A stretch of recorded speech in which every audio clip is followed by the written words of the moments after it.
No. It's not necessarily.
Okay, so John can get talking. So we have 8 subjects and I'm timing him. So he gets 15 minutes to talk about each topic. And then I'll be cutting him off. So at the end, around 2:30, I've got room for questions. So just any questions you guys have, write them down. So then you can hammer them. I may end up blurting out some. Laura, is this gonna be recorded? It's recorded.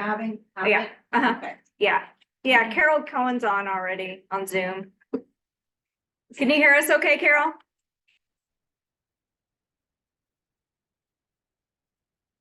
I know other people are gonna be jumping on. How you doing? They should be jumping on. But I don't think, Should have to. let me get on the Zoom and I can do that, right? Yep.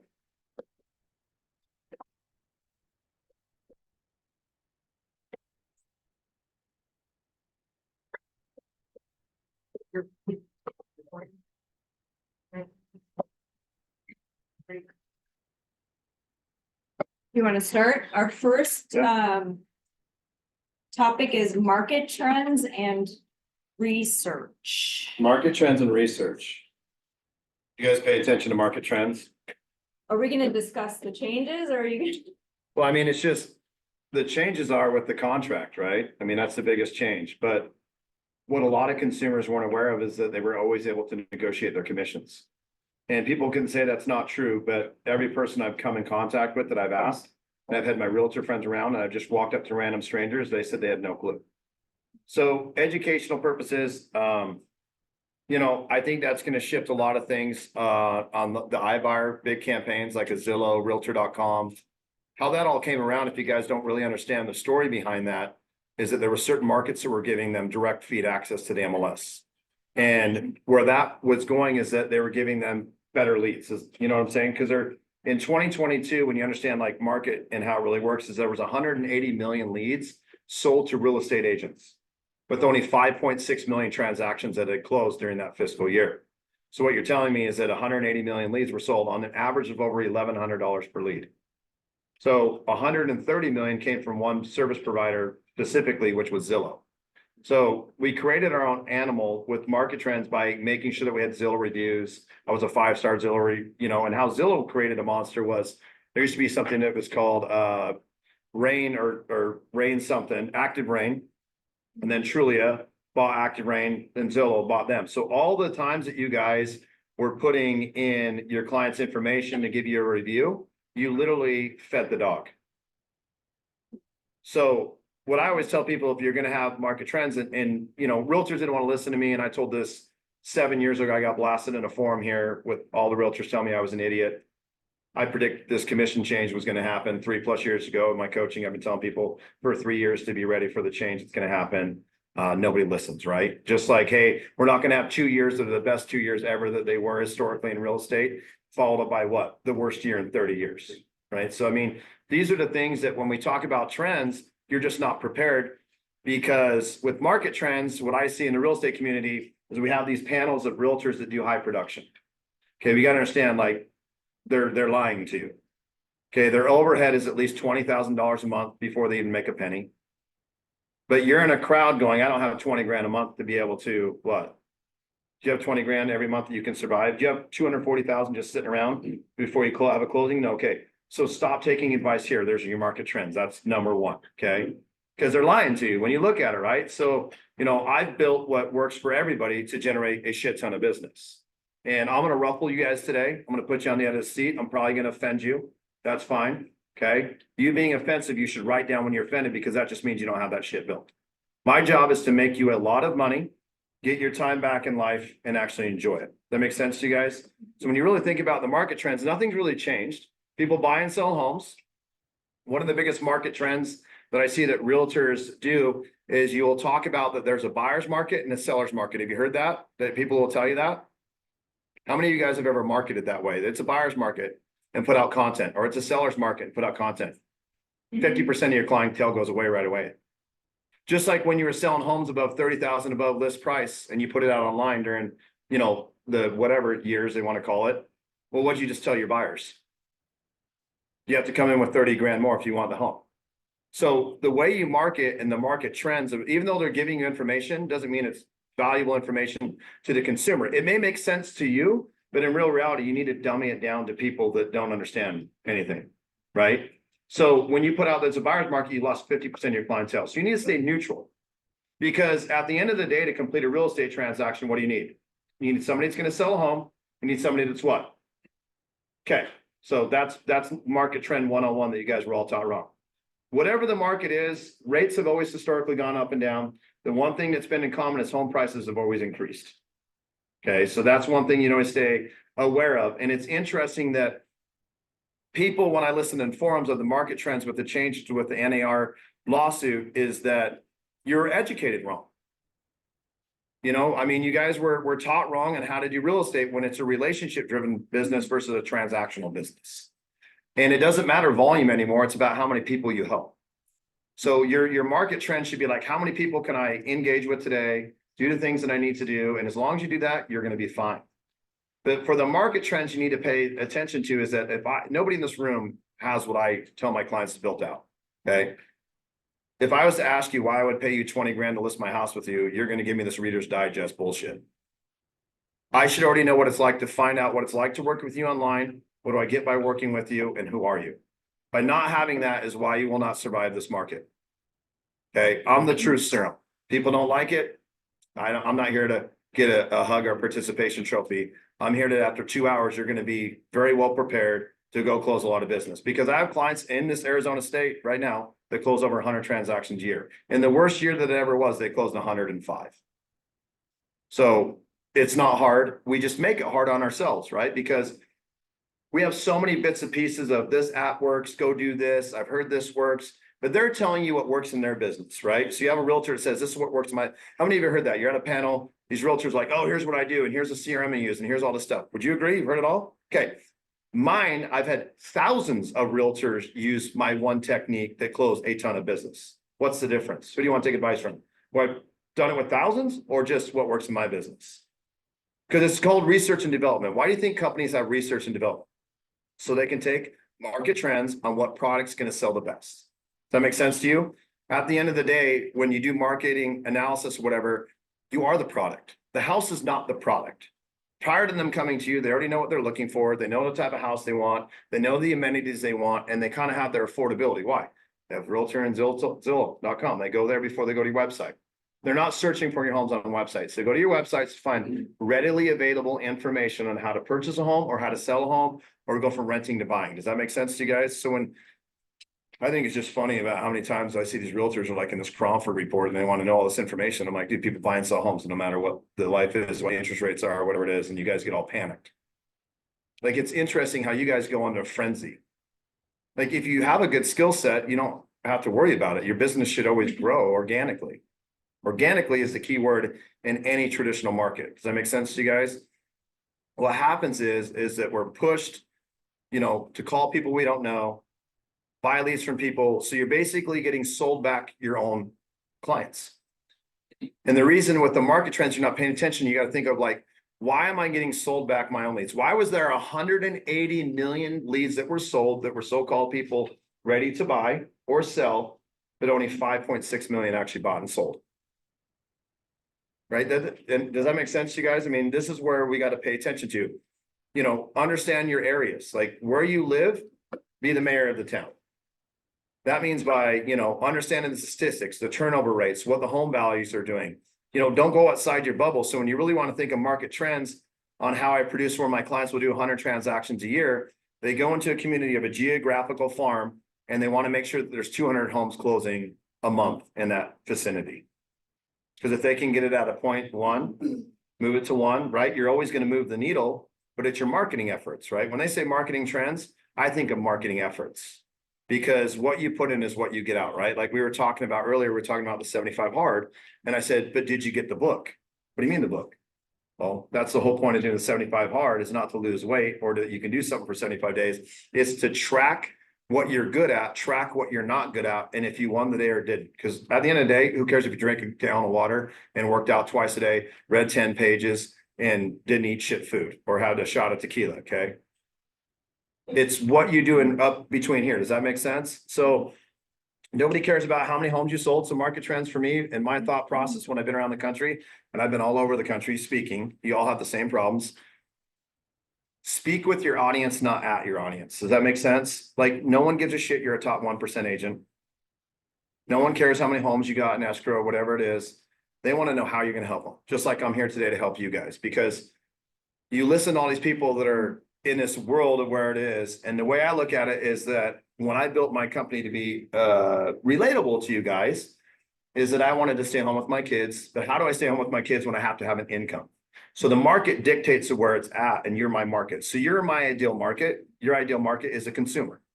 Okay. So when I think of marketing trends of how it works, is why are you engaging with your competition online? And we'll get through that a little bit, but I want you to really think about it. Why are you friends with your competition online? I'm not. Because algorithms are what push you out to an audience for marketing. If you're engaging, liking, friending, adding your competition, guess who's going to see your content? That's why your business does not scale. So when you really think about it, you say, as the marketing trends happen, whom is your ideal audience? So if I was to ask you, who's your ideal audience? Okay, buyers and sellers. So a person, a consumer. Okay, not a realtor, not a lender, not a title rep. Would you agree? Right. Okay, then stop engaging with them. Okay, when we talk about how this works, go to my YouTube channel. I got an agent that went from $5 million to $20 million here locally. It's the first thing she stopped doing. She stopped worrying about what the market was doing and controlled what she could control. Because in any market, if you dominate and you have a great marketing plan and you're consistent, you're going to close a lot of volume. You're going to close 40, 50 homes a year. It's not hard to close 40 or 50 homes a year. You can fall out of bed and close a deal a month, just so you guys know. So if you're not closing a deal a month, I don't know what you're doing wrong. We're going to fix it today. Like, you can't not fall out of bed and make $10,000 a month in real estate. I had a client that came to my house yesterday, and we talked about the marketing efforts and the trend, and he was complaining about this and that. And I said, dude, I'm just going to show you I lost $85,000. And I showed him exactly how I lost 85. Before he even got to my house, I told him how it would have been better if he did 18 transactions a year by himself. And before his numbers down, he had only done 8 by himself. And with the action items that he didn't go, that I'm going to go over, were the other 10. Isn't it crazy that without even knowing his numbers, because I've been doing this for so long, I knew it was, and he was like, how did you figure this out? I go, because I've been doing it for so long. And I know what will close 18 transactions a year, 30, 40, 50, 60, 70, 80, 90, 100, 120. This makes sense to you guys? So just take the market focus out of here and stop getting in a panic drill. And when you think about the marketing trends, think about what the business plan you have that goes forward with that market. You know what I'm saying? Like, how's your YouTube channel? How's your follow-up? Did you just sell a home? What's your farming process? Did you do content around it? This is where the marketing trends change. And this is where you guys will listen to these people. Like, here's a great example. There's a guy that they call him the rapping realtor, right? Out of California. Do you know how many deals he closed in the last 12 months? That you guys all think that he's the most famous guy ever because he gets 1 million views and 1 million likes? 7. He stopped doing He stopped doing it because he looked like a chump. it. It's just some guy that they put on a parade. Like, you have to understand, like, realtors are like 5-year-old kids playing soccer. Wherever it's gonna go, we're gonna go, and everybody's gonna do this. If everybody's doing reels, we're gonna do reels. If everybody wants to look like a not professional realtor, you're gonna get on TikTok. Everybody wants to be Instagram famous. I make 95% of my money on Facebook because Facebook is a relationship-driven platform. And we'll talk about content on that and obviously do that. But the focus of the market trends is the commission structure. I've always said there's no way I'd ever pay somebody 20 grand to sell my house because you could never validate it to me. The moment you have to open your mouth and tell me what it is versus I should be able to just see it, see the social proofs, see the Google reviews, see the process, that's why you guys are getting eliminated. Does that make sense? Like, even nurses, artificial intelligence has made it to where they can do their job for $9 an hour versus what they're paying them.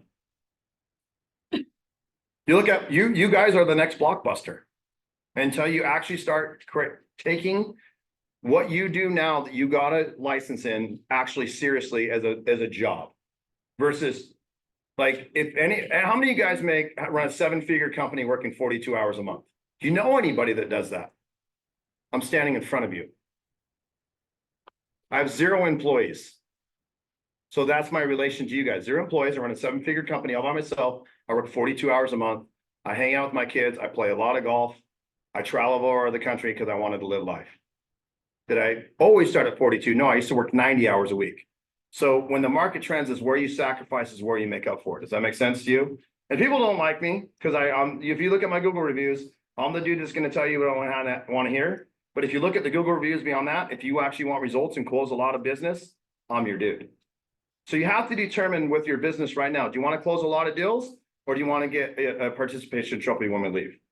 You guys need to decide today, because this is where the car hits the pavement and we go, right? I mean, this is where we can have a lot of fun, make a ton of money, or you just keep letting the market bring you down. I mean, that's really what I think about market trends. Does that make sense? Mhm. What's the next topic? Good, you're done. You did good. No, I'm just looking at you. I'm getting a trophy and a gold star. Digital marketing strategies. Okay, so if you can't be consistent on all platforms, master one first. And the first one I would master is Facebook. Okay. You got to understand algorithms. Obviously, all you guys that are with Bliss Realty have access to my coaching. You have access to all the things that I have. If you're not taking advantage of the training platform and actually listening on how you build out an organic audience, you're crazy to me. If you haven't set it up, go ahead and send me a message, shoot me an email, I'll get you in there. Not a problem. But digital marketing is all about your audience. It's not about the likes. It's not about the comments. It's not about how many views. It's about that you're getting it out to the audience. Now, no one cares what's happened this weekend. Okay. No one cares what's going on this weekend. No one cares that your cat Fluffy bumped its toe. Nobody cares that you're sick. Okay. Nobody cares that you have 14 homes under contract, whatever it is. They want to know how. No one cares what the pick or property of the day is. But this is what you've been taught. Because why? Because you don't know how to create content. Content is easy. It's 4 main key principles in your life. Your hobbies, your habits, your interests, and your activities. Once you master them, if you look at all my platforms, and I'm on all of them, you'll see my content is different on all of them. Why? Because every platform from Facebook to Instagram to YouTube to LinkedIn to even TikTok, they're all different. You are advertising to a consumer, but the reason that there's so many different companies, why? Is because everybody connects differently on a different platform. And where you guys make the mistake is you'll make a post on Instagram and you share it to Facebook. So you automatically spammed yourself because you probably have the same followers and same friends on Instagram. Would you agree?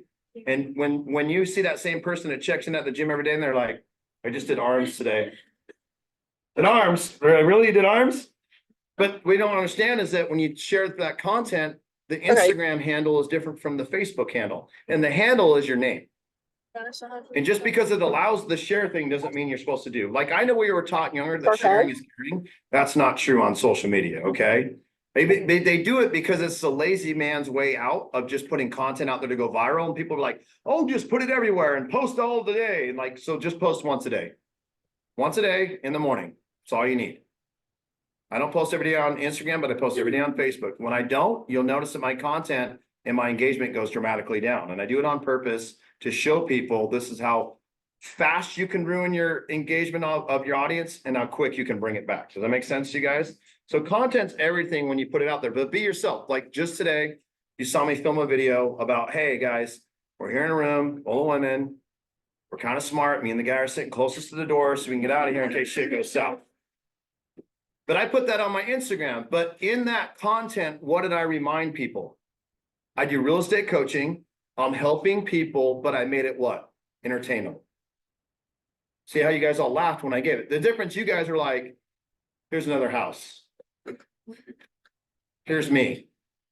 You're not relatable because people want to be like, they want to be entertained, right? That's why people have a job that are entertainers, right? That's why people are athletes. They treat it more as an entertainment sport.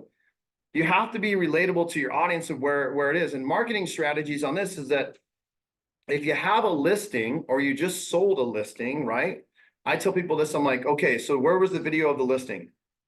Where was the video of the open house? Where was the video of the high schools, the churches, the gyms, the top 5 restaurants? Where was the flyer campaign that you put out there that needs to go? So when they look it up, also, where's your buyer's academy that you need to have on YouTube? Where's your seller's academy that you need to have on YouTube so they know the process where it is? And see all these things I'm talking about, and you guys are looking at me at a deer in the headlight. That's why people don't want to pay you the 20 grand to sell their house. This makes sense to you? Because I personally, if you come to me and you say, John, I just saw 2 closings, but you didn't check all the boxes, I don't care. My job is to make sure you check the boxes because why? I want you to go from telling me I just closed 2 to John, I just closed 4. Right? But the problem is we are consistent at being inconsistent versus creating a pattern. So if you're in my coaching, go to the file tab in the private Facebook group. I got 1 million forms in there. I even have a form that says how to close 100 deals. I have people download that and they talk about all the marketing that you need to do for online, all the things you need to do. And the first thing they say is, wow, that's a lot. Yeah, but you told me you wanted to do a lot of business. Don't you all want to be millionaires? This is one of the fastest growing ways to become a millionaire is become a real estate agent. But you have to treat it as a job. You have to know your numbers. You have to know when you wake up, when you go to bed, when you market to an ideal audience, how you put content out. What's the difference between stories and an actual post? What's the difference between a reel and a video? Nothing. They're videos. It's just a fancy word, but you don't understand the trends of like YouTube. What's the new thing that YouTube just put out? Anybody know? I'll give you $100 if you know. See, you're not paying attention to your own audience of what works. They have a community button to where you can actually make posts of photos versus it doesn't have to be just videos. But see, your job is to go help buyers and sellers, right? My job is to teach you how to get more buyers and sellers. That's the difference of like, stay in your own lane, do what you're great at. On content, if you're not a lender, don't talk about lending. Don't talk about rates. Okay, stick to what you're professional at for your marketing. Okay, I don't talk about everything. Just so you know, a little background on me. I had over 300 transactions under my belt before I was 18 in real estate. Now you're looking at me, how did I have 300 transactions under my belt? From the time I was 12 years old, I learned how to frame houses.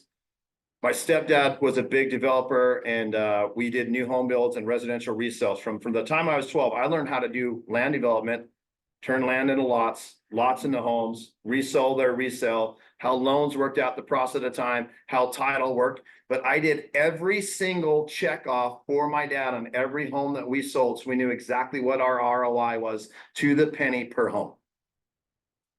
We called those furnish lists back in the day, he told me. So by the time I was 18, I'd already done taxes and everything else. And at 16, as soon as I could drive, I was cleaning the job sites. 12, I was framing homes. I was doing concrete. I was doing welding. I was doing sheetrock. I was doing it all. So by the time I was 18, I'd already been through 300 plus homes. Now, the reason I know it's 300 is because our family, we only sold 50 homes a year. After that, we stopped. Why?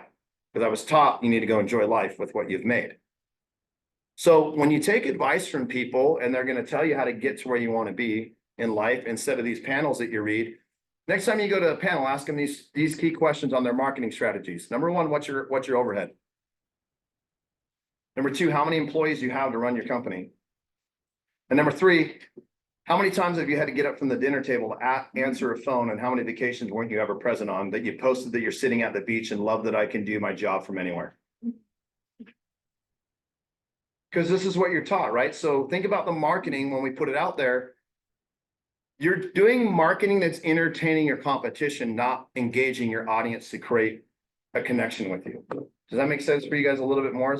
You know, I mean, there's people that can be like, oh my gosh, we're going to teach you reels today and we're going to teach you this. Well, you can post as much as you want and put as much video content as you want, but you don't have the ideal audience. No one's going to see it. And your business will not scale. And it doesn't matter the age demographic of where you're at. Everybody's on social media. Okay. I have family, my uncle that is 85 years old likes my stuff all the time. And he lives in Walhalla, North Dakota, that has a population of 600 people, but they have 3 bars. That's it. Oh, sure, you betcha. But that's all that, but I mean, you got to understand, like, if you look at your content and think like, okay, if I'm putting this out, would somebody like it? Like, I put out content to ruffle people's feathers, to get attention and eyes on me, to get realtors and loan officers and title people to realize like, holy crap, like this guy's saying the truth, but it kind of made me a little butthurt, but I kind of need to listen to him more what he's going to say. And maybe I get into his coaching. That makes sense versus like, everything's rainbows and unicorns today. It's going to be fine. But I used to, so one of my good buddies is Bradley, big entrepreneur speaker. And he said, this is very true with how you film your content. There are certain contents that you'll need green screen. There are certain contents that you need to be professional in a sense in. But when he met me, like if you look at my photos or whatever it is, and I kept it that way just so people could see, it's none of your content's ever going to be perfect. So if you're in my training platform, you've already been watching some of my videos, the lighting wasn't great. But the whiteboard was there and you can see lights and you can see whatever. Well, that's just telling you, I was actually filming content at 1:32 a.m. in the morning. Because I understood the progress about how it works. But as you see, all of a sudden I get lights, I think things going. And Brad had told me one time, he goes, John, he goes, we need to change all these things. We need to change all your videos. Just come to the studio in Vegas. We'll fly out. We can redo all these things. We can do voiceovers, all whatever. And I said, the reason I don't do that is because I want it to be relatable to my audience, which is you guys, to understand that it's progress, not perfection. And I think sometimes when you guys are putting out content, you're worried about being perfect and being judged versus who gives a shit. I've made more money not caring what people think about me than anywhere in my life. I've gotten more time back in my life and have been more happy in my life with people that judge me. When I bought my Lamborghini, Brad calls me and he goes, hey, dude, there's people that are going to be happy for you. There's people that are going to be like, oh, this guy thinks he's cool because he drives a Lamborghini. And there's going to be people that be like, I need to know how to get the money to make the Lamborghini. The people that are going to judge you are always going to be the people in the bottom tier because they never know what it's like to risk it, right? Oh, that guy thinks he's so cool that he brought a Lamborghini. No, you should realize, how do I buy the Lamborghini, right? You need to shift our mindset and our marketing to realize that you're capable of everything that you want. The only reason I bought that car was a bucket list thing. And then when my mentor, Pat Hickey, that owns a bunch of car dealerships around here, one of my really good friends, pulled me in one day, sat me down and told me why I needed to sell it. And I sold it. He literally called me, hey, bring your car down. I already got your truck. We're done. So here I have my drink. No, but listen on the marketing trends, and this is good, but this is marketing, me telling you marketing. What am I telling you is I'm giving you advice. I'm telling you what? Parts of my life of stories about how things have happened that you guys don't. I mean, how much better would it be if you have clients that are going, oh my gosh, I saw this, or oh my gosh, that was a funny video, instead of going, Okay, I'm standing out in front of a house again for the 4,000 video that I posted on Instagram and Facebook. I don't know why I don't have any buyers or sellers, but I sound like this and every post is about real estate and I don't know, guys. Somebody want to buy a house? You should make that. But seriously, that's your content though. That's your content. You're like, and I'm standing out in a house in front of a house again. Doing my job. I made a funny thing about like even your content, you guys go like, I need to show everybody all the hours it took me to drive across town and show a home. So you need to tell me that's how you did your job. I didn't put on my maps like I'm driving from Peoria and it's an hour and 5 minutes. I need my buddy's helicopter to get me out here. He does. He probably would have picked me up. I honestly, no bullshit. John probably would have taken me out here in his helicopter. But that's the difference is like what we think is good content of bringing value to a client is actually it makes them feel like, well, dude, I drive an hour each way for work. You don't see me posting it. Like, and you really need to understand the empathy of your marketing. Okay. These people are sitting in an office every single day being told the type of lifestyle they will be created, the house they live in, the cars they can drive, everything. And you make it all about you. That is why you won't be successful. I am only successful because what I tell my clients to do, they kill it. And when you see my stories, all my success, I talk about how amazing my clients are. And if you'd like to be the next one, sign up. I don't go on there like, okay, guys, so I closed all these clients this month and I'm at Mastro's again. But that's what you guys do. Oh my gosh, here's my award. I was employee of the month again. Oh, look, I'm employee of the month and an HR nightmare all in one. All right. But that's where it comes. You guys need to really understand your marketing on what you put out to the audience is why your business is. How many of you guys closed 50 homes last year?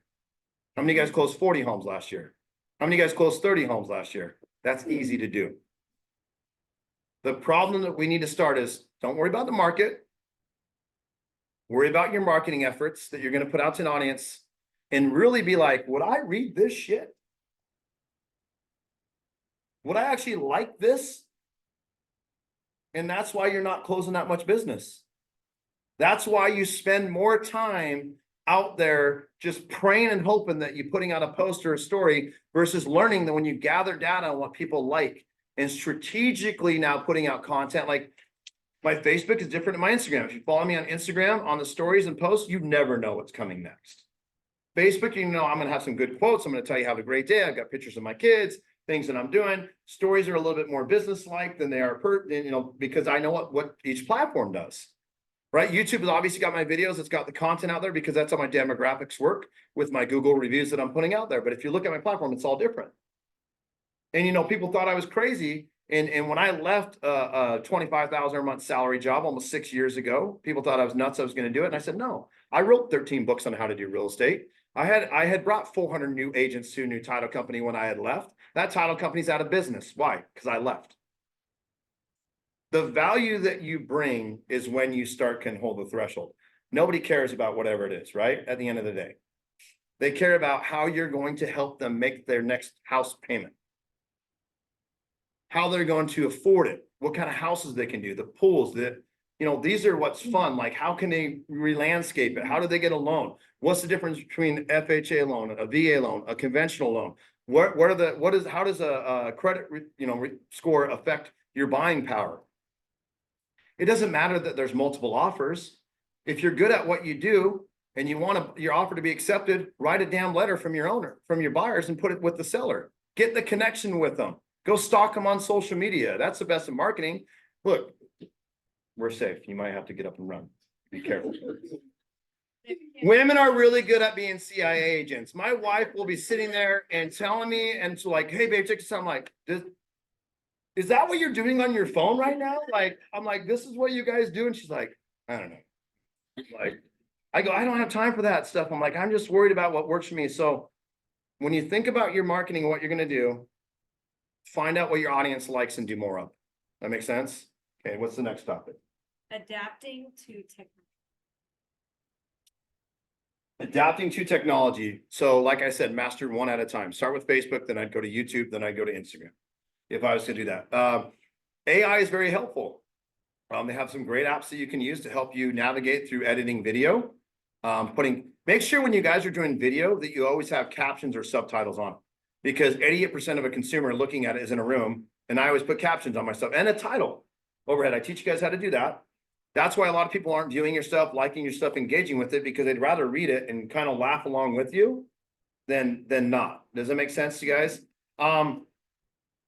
For technology, everybody always like, oh, I'm not good at this, I'm not good at that. There's this great thing, I don't know if you guys know, and it's called the World Wide Web.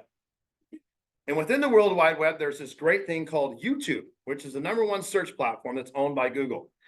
Do you know you can type anything in there and it'll probably pop up a video on how to do something? So never say that you don't know how to do anything. Also, there's a great company called Fiverr.com, Fiverr.com. It goes so deep from back in the days when my brother was in high school. He paid $5 to Fiverr.com to break up with his girlfriend. They will literally do anything. You can type in anything you want and they literally will do anything. But the thing of it is, you need a banner. Like, find out, look, my wife's really good at Canva now. She started doing some stuff within the business. Yeah, Colette fixed her stuff. Shocking on what she goes, that's her artistic thing of what she likes to do. Look, I don't design websites. I don't do whatever it is. I know how to look. You got to find out, write down when you're thinking about like technology, what are you good at? What aren't you good at? What's going to make you money? What costs you money? So what I mean by costing money is like, I'm not going to sit there and I'm not going to sit and edit my own videos. Thankful, like I'm not, obviously you guys, but I have a million people to reach out to me all the time that will just edit them for me, because then they want me to put them on my Instagram and then try to get them business. So I'm in a little different category of that. So don't feel like, but most of my ones that I actually do that you just see, I just did it right here and it took me she watched me film a video, do the captions, and I loaded it to Instagram before I even got up here. So I have content running as I'm speaking, reminding people. And the reason I did that is because people are like, where's he at? What's he doing? What did I miss out on? So I'm creating what? FOMO, fear of missing out, was what your content, and that's how you can use technology as your thing, to where when you're sleeping, you're at dinner, you're building things. Now with technology, it's really important because I want you guys to be consciously aware, and it took me till I was almost 40 years old to be happy. And when I mean by happy, which I don't think any of you guys have ever really been happy, you think you're happy, but you're going to find out one day what it really feels like. And I'm telling you, I'm happy. But for 40 years, I can tell you I wasn't. Even though I made a lot of money, I was doing a lot of things, it doesn't mean that I was happy. Money does make you happy, don't get me wrong. You can buy a lot of nice shit, okay? But what I mean by is that I could literally go play golf for 5 hours, depending on how the group was in front of us, and I didn't have to answer my phone or worry about what's going on my phone. What I'm teaching you and talking about to you today gives you freedom to actually enjoy and be present in the life that you want to talk about. So for 5 hours, I can play golf. And I remember it was when I had just turned 40 and I was out playing golf with my parents, and I got done with the round. And for the first time ever, with what technology had done for me, my mom said this was the greatest and funnest round that we've ever played with you. And they've been playing with me since I was 18. So for 22 years of my life, apparently I wasn't enjoyable. But she said, I enjoyed it. She goes, why? You weren't on your phone one time. So when I talk about the things that I'm doing, it's systems. Systems obviously will make you money. Good branding will make you money, but you'll actually enjoy the shit you pay for once, which is super cool. And that's what I mean by being happy. Like, think about how many times people are out on the course, we're conducting a meeting, or you're around people, they're like, hold on, I got to take this call. So let me give you an example of technology about where it works. I had a person that just called me from Vegas, great person, like her to death, whatever it is. She's a one-trick pony. She knows AI. She teaches it. She's a title rep out there. And I said, dude, you don't know what I know. And you're trying to step into a field that, like, you get on stage next to me, I'm going to crush you. So you have to understand, like, you're trying to step into a league that, like, you know one thing. I already know that. Like, that's easy. Like, I know all the other things, right? So you have to understand, like, what your skill set is and use technology as your advantage. So this is where your guys' mindset is. So she's calling me, asking me for advice. She'd already paid another mentor $6,000 that I told her not to, and texted me the other day and says, you're right. I got the text messages. Said, you should have put it in me. I would have fixed your shit. So then she wants a call. Well, then she goes, I'm walking into an office. I said, whoa, whoa, whoa. So you're getting off the phone with me? She goes, yeah. I go, so next time you want a phone call, next time you want a text message, go to my website, click the consultation button, and it's $500 every 30 minutes. Because if Tony Robbins or Bradley or whatever it was on this phone call, you wouldn't have told that you're going to the office. So now I know our value of where we're at. Thank you for never wasting my time again.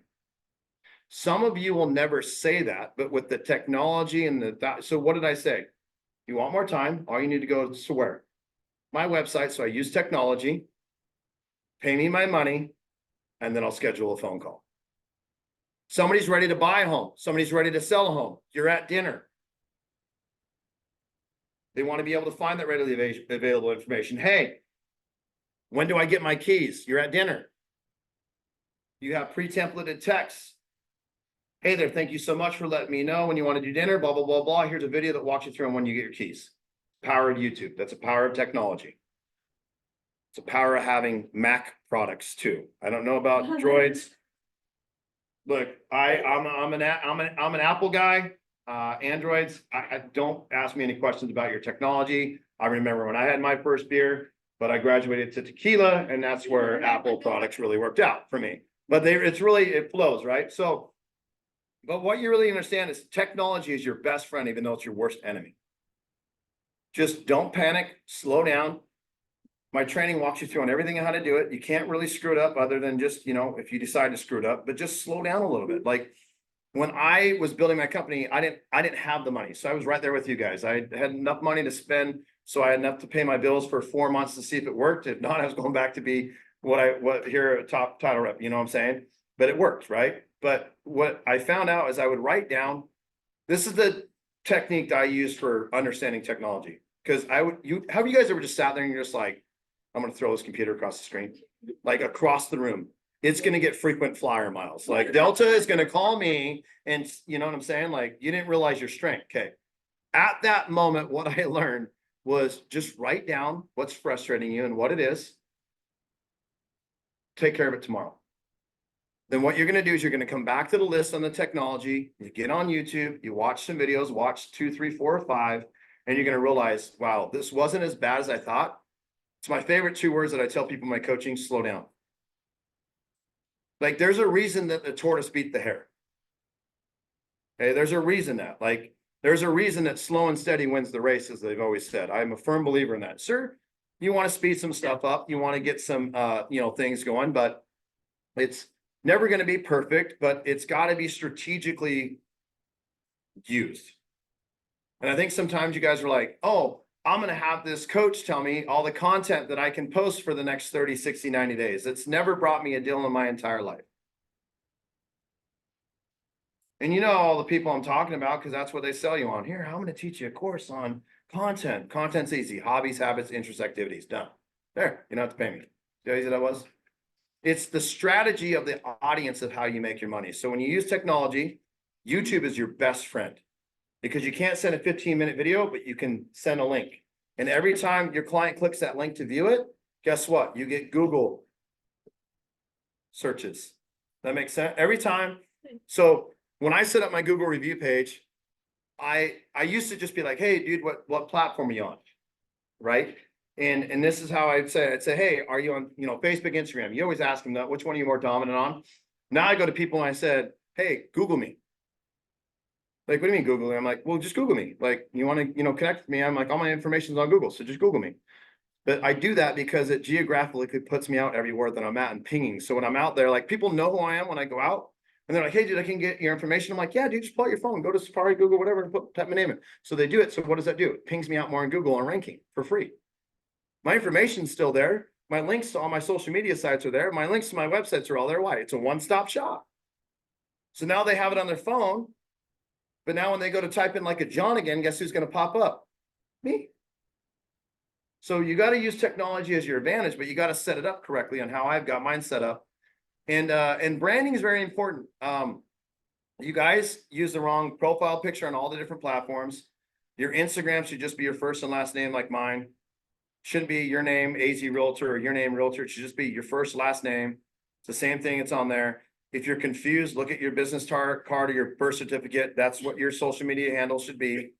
I know it sounds like it's rocket science, but you guys are all told like, oh, put realtor at the end and oh, put this. No, that's not. Because when a consumer comes, they're gonna be like, oh boy, here's another realtor. All they're gonna do is post about picks of the day and homes of the day and shit of the day that I don't care about, rates of the day and why you should buy me and don't be scared, date the rate, marry the house. I don't know, marry the house, date the rate, whatever it's gonna be. But that's what you guys put out for content. It's like if you put some, if my profile said John Storey fit, what would you think? Oh boy, all he's gonna do is take pictures of the gym. So think about how you guys are already turning off an audience by just a simple what your name is named on your profile. Now, when it comes through in the bio, you'll see mine that says real estate coach, and how to get a hold of me, but it's clean. Some of you guys put 14,000 emojis in the shit. Like even on Facebook, like don't just because you can put your hobbies in there, like that you like pineapple and running and jogging and mountain biking and spelunking and whatever it is, doesn't mean that people want to go this far before they actually find something about you. The other thing on branding is that you keep the brokerage you work at, where you were born, where you live now, your phone number. Your intro section needs to have your phone number. Do you know how many realtors I go to and you don't even have your phone number on there? The guy yesterday, literally every platform we went to did not even have his phone number. I'd go to some of his posts, I'm like, bro, where's your phone number? So you wonder why your guys' phone isn't ringing? That's number one. So we just got, it's just, you notice it's just little cleanups that we're doing that you guys don't pay attention to. Because you're so busy going, oh my gosh, it's just overwhelming. I mean, how do you guys feel overwhelmed? Like, I mean, just so you know, everything I'm teaching you today, I have to know. So get in my brain. I'll trade you. Like, you have to know minimal stuff. Like, I wish that I could have watched a video that was like, hey, this is how you just do it to make $1 million a year. And I'd have done it. Why? Because I'm just that preacher of habit, right? So here's the way you got to fashion out with using marketing. Write down what you think you are worth right now. In terms of money. Yeah, I mean, what are you worth? What do you want to make a year?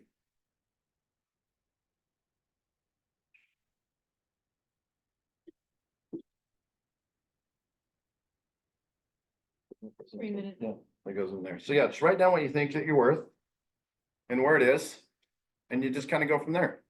You already have the number. What are you worth? 4 million. Have you ever made 4 million? Have you ever made 400,000 in a year? Then you're not worth 4 million. See how easy that was? Do you want to know how to make $400,000 a year? Do the shit I'm telling you to do today. Not hard. We work in a great field where you can make a lot of money. What's your company worth?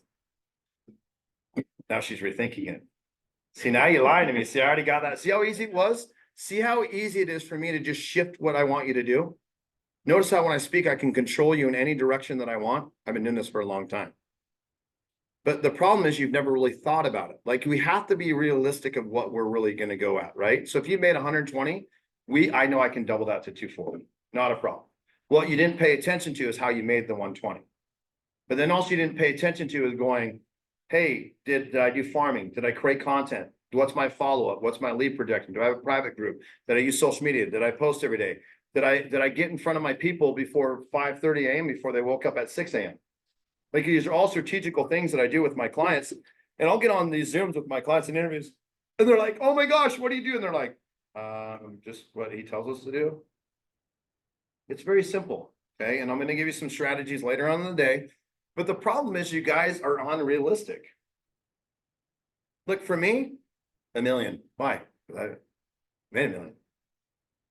Right? I keep it realistic, right? Like I know what size shoe that I wear. So this is where you guys really think. Like, you know the shoe size that you wear. Would you agree? So you wouldn't go buy a different size shoe set, right? Then why do you run your business? Like, be realistic.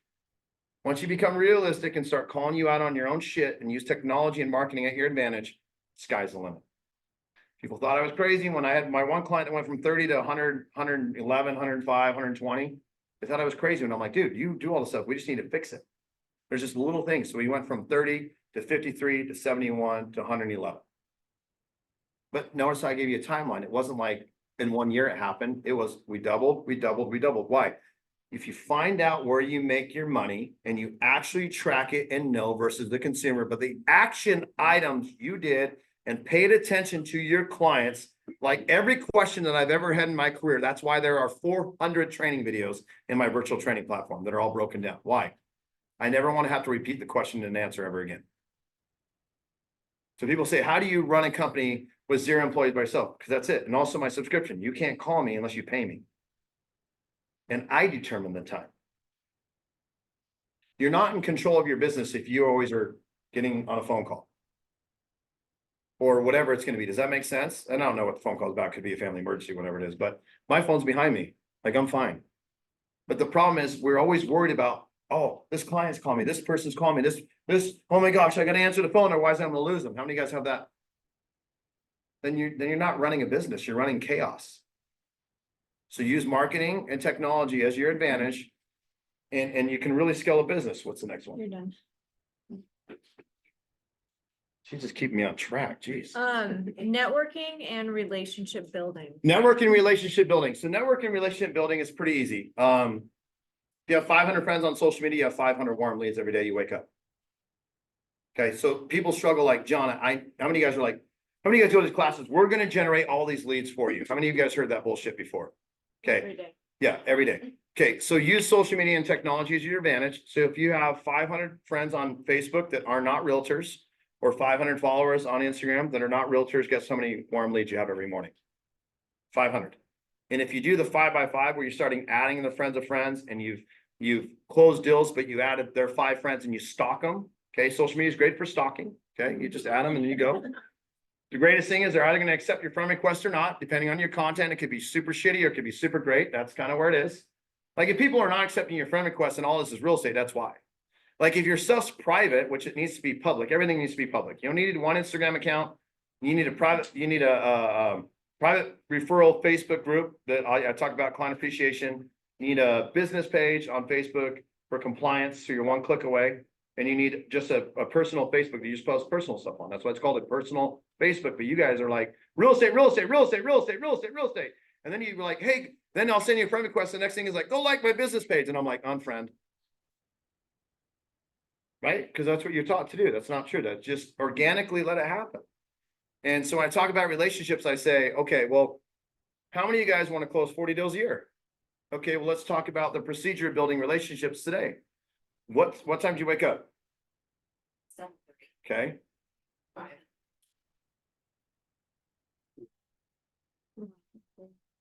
Chris, you said Who the hell 4? sleeps into 7:30? I was up at 3:30. Dude, I'm like a clockwork. My wife rolls over and I'm like 3:30 in the morning. I'm like on my phone, like this. So we talk about cold calling and door knocking, where they've always said a technology, right? And there's people here locally that try to steal my shit because I'm the one that invented it, but I call it digital door knocking and creating conversation. If you like somebody's posts, they're going to get a what? Notification. If you react to their story or send them a reaction to their story or a message, they're going to get a what? Notification. If you want to stay broke, keep sleeping in. If you want to make money, and I'm not saying you need to get out of bed, just wake up. Okay. You can do this in your skivvies, you know, whatever you want. Like you can just lay there, like let it rip. You know what I'm saying? You can have the TV on, got the phone, multitasking. Most men are not good at that. Women, you're great at it. Okay. But when you get on your phone, do it for a purpose. Okay, look, people wake up and what you don't understand is you've never studied your clients, because you are your ideal client in a lot of different ways. So you need to understand your mannerisms are going to attract the mannerisms of your business. So when you wake up in the morning and you talk about, I want relationships create opportunities, opportunities create closings create wealth. So when you wake up in the morning, what's the first thing you do? Grab your phone and you look who's engaged, texts, likes, whatever, right? And you go to the bathroom, because I'm old, I do that, you know. And instead of reading a magazine, I'm on phone again. But I'm not scrolling. I'm like stories, and then I got 50 conversations going a day. But why am I doing that? Because I want them to pay attention to me. So if you're not posting every day or your content sucks, then guess what? They're just gonna be like, cool. Like your content sucks. So if you're not getting that engagement back and those conversations back, and for people to do it, just know the content that you're actually putting out online, people don't want to see. So that's why we go back to point A. You need to really understand where and this is interesting because people be like, Oh, but I got a deal out of it. I'm like, yeah, but the content sucked. You just had that one sucker that took it. Like, you should have more conversations on it. But then you go, okay, well, let's talk about relationships, okay? How many of you guys did handwritten cards this week so far? Okay, how many did you just send out? Yeah, I sent out 5. just 5 total? How many clients have you closed in the last 5 years? A lot? Yeah, then you're doing it wrong. I can fix your shit. The greatest thing about it, dude, is I can fix all your mistakes. Here's the cool thing about it. Like, everything I tell you to do, I can fix it for you. So like, I use send out cards. And for $99 a month, I can send 10 a day, customized from whatever it is. I can add Starbucks card, I can add a picture frame, I can add whatever I want with it, or I can just do the bulk. My time's more valuable, so I just click on my clients and one time send. They get like a motivational card or whatever it's going to be. But it's the same thing as going marketing and relationships. So now, I think in relationships, you have to give them certain swag in a sense. So like when I sent you stuff, right, you had a custom box that had my name all the way around it. My whole box on the outside said John Storey Coaching. So I'm thinking, how many people are touching this? But if my brand's correctly built, people are going to Google me. They're going to look me up. The postman might look me up, whatever it's going to be. But then when it gets there, it's like John Storey Coaching, right? So I'm reminding her, your coach, John Storey, sent you some stuff. Then inside of it, I have a shirt that says, believe in yourself with the swag, my tag on the back. My hat says winners never quit. I got a pen with my branding. I got a notebook with my thing. Then I sent, that. yeah, well, No. Colette was supposed to send you all that. Oh, Colette catered to your shit. Never mind. I'll have her send it. Anyway, so that comes. Then she got a bottle of wine, but all my clients were like, dude, how'd you send a bottle of wine without having to have somebody sign? I'm like, so there's this great thing on Amazon that you can order and it's wine thing. So we just sent it that way. Then I sent her a sign and it's spelled wrong purposely. It's missing a T. So she's like, her husband's like, do you want to like send him a text knowing like maybe he like ordered the sign wrong or like, was he like, He maybe needs to fix it. like, but all it was to remind yourself that you're going to make mistakes. Slow down because you read it. And when you read it right away, you knew what it said, but you couldn't figure out until the third time reading it. And all of a sudden you're like, wait a minute, it's missing a T and this and that. But all it is like, you got to have relationship is like, what's the lasting impression you're giving with them? So our relationship too is going, you guys have closing and you guys are the cheapest people ever, but want all this money. It's true. And the average realtor spends $150 on a closing gift. When you made 12 grand. And it's about your client. You want to know why you don't get any more? That's why. Who built your company? No, the people that have used your services. And when you give them cheap shit, that's why 90% of every person that has bought and sold home. This is a statistic. So you cannot say that what you have works. Otherwise your business will be blown up like my clients do. Your closing gifts suck. Spend some money to make some money. Get them some cool stuff. I have a client, they do barbecues every closing and cut boards and Cutco knives every single time. Then they have a professional videographer that has it set up. Now there's a couple different things for relationship building and what it is. They do a professional videographer at every closing as they go into the home. They've got the pop things, they got the champagne, they do it all, and they have a professional and then they give them the video. The other thing that you can do as well is there's a thing called Shutterfly. You can, as you're going through with your clients, you take pictures with your clients out in front of their home, out in front of the closings, out in front of stuff. Then you get them a customized book. The other thing you do is you take that same photo and you blow it up into a really nice picture frame. What are they gonna do with the picture frame? And you put established in with their name and they're gonna hang it on the wall. And every time they go by the wall, who are they gonna think of? Look, ladies, you've had an ex-boyfriend and every time you see something that looks like him, you got Tourette's. I get the same thing with ex-girlfriends. I'm like, oh boy. They would clear from that thing, but like, it's a lasting impression, right? There's things that stick with us in our brain. And that's when people say, I got to build a relationship stuff. You got to invest in the people, man. They invested in you. They gave you a ton of money and you did nothing. All you took that money for was to go pay your bills. Instead of lasting, like conversation pieces, like for me, as a male, for me, around me, it's my watch and my shoes that are my conversation pieces. Like, I always have nice, clean shoes. This is the first time I wore Vans in a little bit of speaking, but I always have custom Jordans. But I also wear a $45,000 watch on my hand too. And my cars that I have a $170,000 truck out there. I drive a 64 Impala SS custom lowrider. I got custom Harleys that I have. And my Razor that it has on the wrap is a 101. Now, why do I do it that way? Because I want to have what? I want everything that I invest into, from cars to whatever I do, is going to create what? Conversations. Conversations build relationships. Always remember that. The more you can have digitally of liking, commenting, or whatever it's going to be. Like even me pulling into the parking lot, the dude didn't even remember who I was because I don't do as many events out here. But he's like in his Lincoln, he's like, "Oh, bro, that car's badass. That truck, blah blah blah." I get waved down all the time, like because there was only 6 of those made. So invest into things, invest into cars, invest into swag, invest into nice things. Like don't look like the next person in the room. Have something that makes you guys stand out. Like how many of you guys, when you guys parked your car, have your social media handle on your car? Mine is go to the back of my truck. It's on the back of my truck. It's on the side of my Impala. Guys, you're missing opportunities, but if your brand's correctly built, guess what they're going to do? They're going to look you up, and guess what?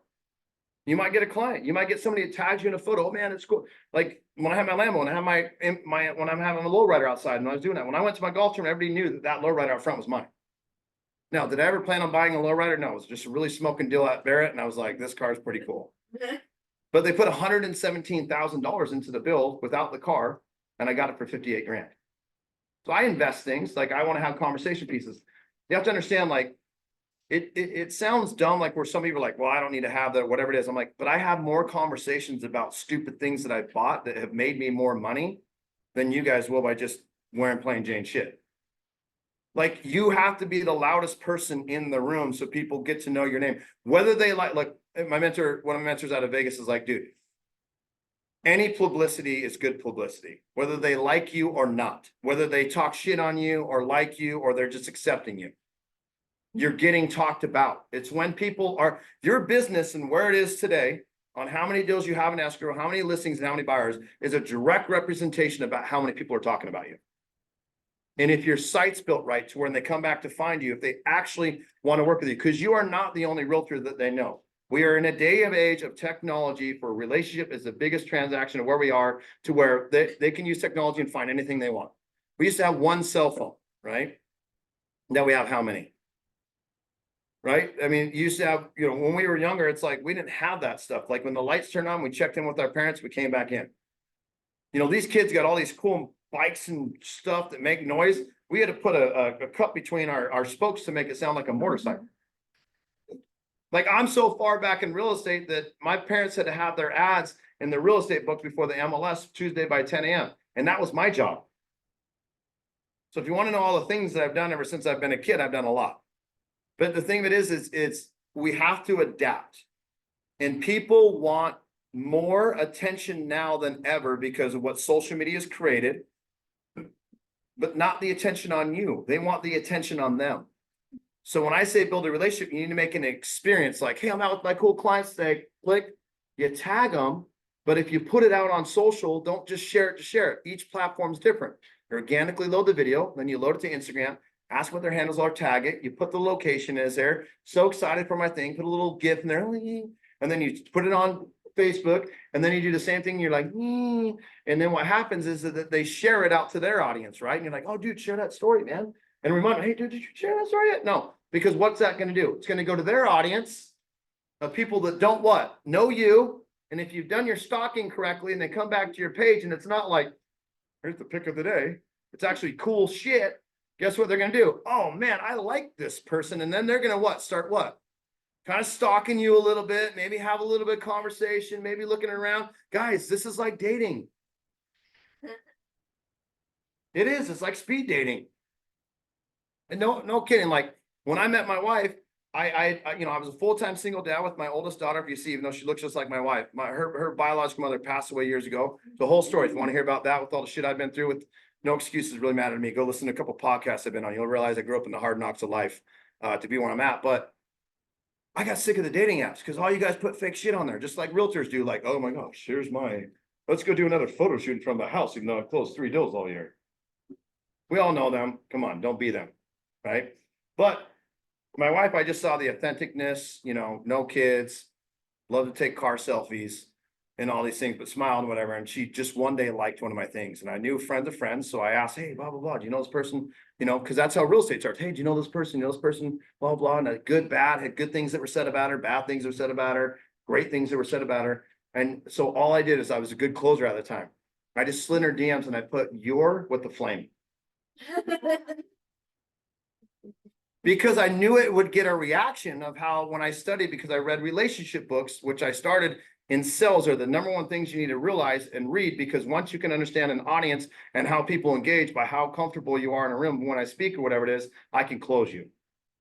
So when she responded back, she goes, "Oh, I bet you say that to all the girls." I'm like, "Not today, you're just the only one." But in my mind, I'm like, "But you know, I'm single, yeah, I'm ready to mingle in a sense." But I just said, "No." I said, "We have mutual friends." I took 10 seconds of courage to engage with you. I'm a full-time single dad. I don't have a lot of time, and people thought it'd be great if we, you know, kind of got, so we started conversating. And then I said, "Hey, let's go out on a date." She, you know, I kind of pursued that a little bit. And then finally, when she's like, "All right." And then I said, "Okay, I'm available Tuesday or Thursday this time. Which one works for you?" So I didn't give her an option. She had two options. So she agreed. So she couldn't get out of it. Like, and I knew statistically that if you wait till the weekend, they might have plans with their girl. So I'm thinking women, right? They have plans with their girlfriends. "Oh, I don't want to go on this date. Like, oh, there's funner shit to do than to date a guy that I don't know." And then I close up and then we go on the date, right? Because this is relationship building. So I'm paying attention. I know she's got knockoff Tory Burches. She's got a Michael Kors purse that's a little outdated, a watch that's a little outdated. Okay. We go to the thing. She's wearing a black dress. I've been at fast food restaurants. They bring a white napkin. I say, "Hey, can you bring her a black napkin?" They're like, "Why would I bring her a black napkin?" I'm like, "So you don't get lint on your shit." And your friends told me that you were a high-end dating person, but she doesn't know about black napkins. And you got knockoff Tory Burches. And how I know about knockoff Tory Burches, because I'm a shoe guy. So then I leave a lasting impression of relationship building. We're just dating. I got a flight in New York. And I'm going, "Okay, hey, can you watch my house with my dogs? I need somebody here. Don't worry, the house cleaners come every week. They'll take care of everything. They'll put the dogs away. There's food in the things. Just tell me what you like." I got it stacked. And then I got her, I cheated and I looked at her shoe size. So I ordered her a brand new thing of Tory Burch's black ones. And I wrote her a little card and I said, "Hey, thank you so much for watching my house. Hopefully you enjoy these authentic, real Tory Burches." Well, it worked. And guess what? But listen to me, You guys think that's a lot, but that's what your clients want. Because when you were trying to get courted or dated or whatever it is, would you be like, "Holy shit, does this person pay attention to the most intricate details of actually giving a shit about me?" That was the whole story.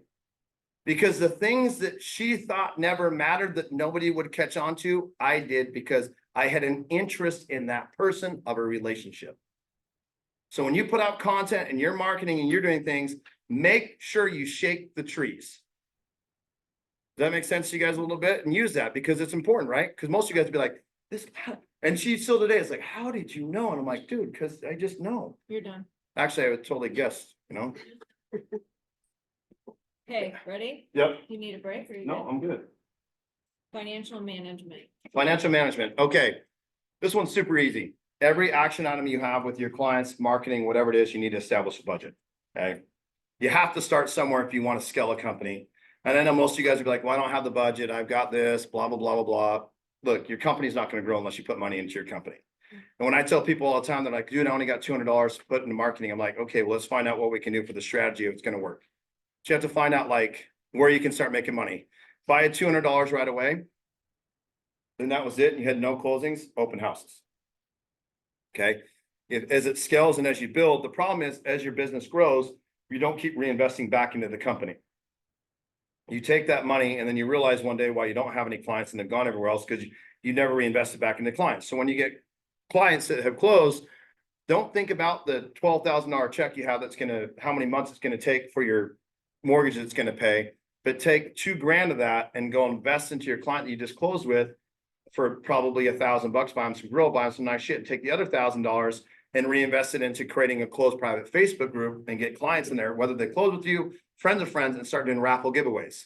When you start doing your handwritten cards, start putting a $5 Starbucks gift card in that and say, "Hey, enjoy a cup of coffee on me. Hey, don't forget when you tag me." See how this works? And then guess what? Now, when you call that client and you're going, instead of going the circle prospecting crap that you guys have probably been taught, when you call them like let's dial for out penny and whatever the hell they call it. And you go, "Hey, I was just checking in how everything's going. Hey, do you want to be looking to buy or sell?" And I'm gonna be like, "I'm never going to answer your phone call again." Now you got a great thing of going, "Hey, I was just checking in," like, or a text, "Hey, how's your week going?" Whatever. "Oh man, it's going great. How's your week going?" "Oh, dude, it's so great. Getting ready. I got an open house. I'm going to go show some buyers this weekend and the kids are going to do that." So nonchalantly, I reminded them of what? I do my job. Then I'd say, hey, man, I was just following up to make sure you got my card with the coffee because I didn't see that you had tagged me with the story or whatever it is. So they might have forgotten. How many times have we forgotten, even just going to the grocery store, okay? But now you're giving something of value, and they don't understand that when you tag and say, oh, I mean, I love my person that bought me this cup of coffee, John Story, blah, blah. Now it goes out on their stories again. Now for $5, they just became your marketing rep. See how easy this is, but you guys overcomplicated it. It's, you know, I had a big speaking engagement, and my daughter, like, I'm always different. When I do big speaking engagements, I always bring my kids on stage with me because I want them to experience it. And so I was doing this one event, and my daughter was kind of sitting to my son, and I brought my one daughter up, and the other one, she finally came up. So I, you know, there's video of me picking her up, putting her in my arms, and she's 3 at the time. She's waving, or 4, she's waving at the crowd, like saying hi, you know, not scared or whatever. And we're just talking, and she's talking in the mic. And what happened is somebody had captured a photo, and they took that photo, and they do send out cards. And he sent me that with a picture frame already ready to go. And that picture frame's in my office of my daughter holding her where she's waving at the stage and me looking at her. So every time I look at that picture frame, even though it was a $14 investment, who do you think I think of? So when you invest your money, it's not so much to go, I want to get leads in a sense, or like, oh, I'm going to run ads or whatever it is. Maybe you just start with your core group and send them some stuff, $200 a month, to just start leaving stuff rent free. So you can use Facebook as your advantage. You can take it and you send out cards, take a photo off there, design a card with a picture frame, order delivered from them if they had an event, or there's a family photo, and be like, hey, dude, I just saw this. Because how many times you guys get pictures as females and whatever, because I know my wife struggles with this, and you're like, now I got to go to Michael's and get a what? Picture frame. So so what you're doing is you're becoming the solution to the problem. So you have to understand, with all your marketing ideas that you do and marketing budgets that you create, they have to be the solution to the problem. So don't just go like, hey, here's some photos I took of you with no picture frame. You got to have the full Monty. Does that make sense? So these are just simple techniques. So number 1, create conversation. Number 2, to have them market for you. Number 3, to have a lasting impression, and it's cheap and inexpensive. So when you really factor it down, you can be like, okay, if I'm going to take 5 picture frames this month and it cost me $15 per, I know I'm at $75 and I have $125 to spend. Now I can do, you know, 10 people at $5 Starbucks gift cards, and now I've got it that way. So now I'm at 15 people that I'm organically hit. Okay, then I've got a little bit of money left to where you could put into whatever you want to put into, swag, get some whatever it's going to be. But if you do that with just the 20 people a month that you're going to hit, can you imagine 20 people putting you in their stories every month for the next 3, 6, 9 months? They're going to put you out to an audience. And then when we talked about at the beginning, you fix your content and you fix the things that you're flowing with, and they come back to see you. They're like, and your phone number's there, and you're talking about helping people and doing all the other things. Guess what? Your business is going to you're probably going to get somebody that's going to be like, hey, I saw you and such. And you know, this works because when you see people tagged in other people's stories, or you see people tagged in other people's posts, what do? You click to see who the other people are. Would you agree? Okay. Then you click to see if you have mutual friends. Would you agree? Okay. Then you click to see, and then you go through their photos, right? So you're looking at their stuff. How many of you guys do that? How many of you guys do that? Yeah. Let's be real. How many of you guys do this? Okay. That is called legally stalking. But it works. I mean, that's how you formulate relationships and use things to your advantage. The other thing I would invest in with a budget is I would get some video equipment right away. I'd make sure I'd have multiple tripods. So I had it in my office, I had it in my car. I'd get a gimbal. I'd get the mic pallets if you don't speak loud like I do. I know we're doing some green screen stuff that we've got down there. You know, things that you can just film content with, and then swag, pens, notepads. I've got a client that, you know, they started a budget, and now he gives them a notepad, and in the notepad, it's got, you know, his information, but it's also got a QR code that says scan here, takes him to his link tree. On the link tree, it's got the Buyers Academy, the Sellers Academy. Click here to join my private group, phone number there built out, subscribe to my YouTube channel. So there's a lot of ways as you start growing.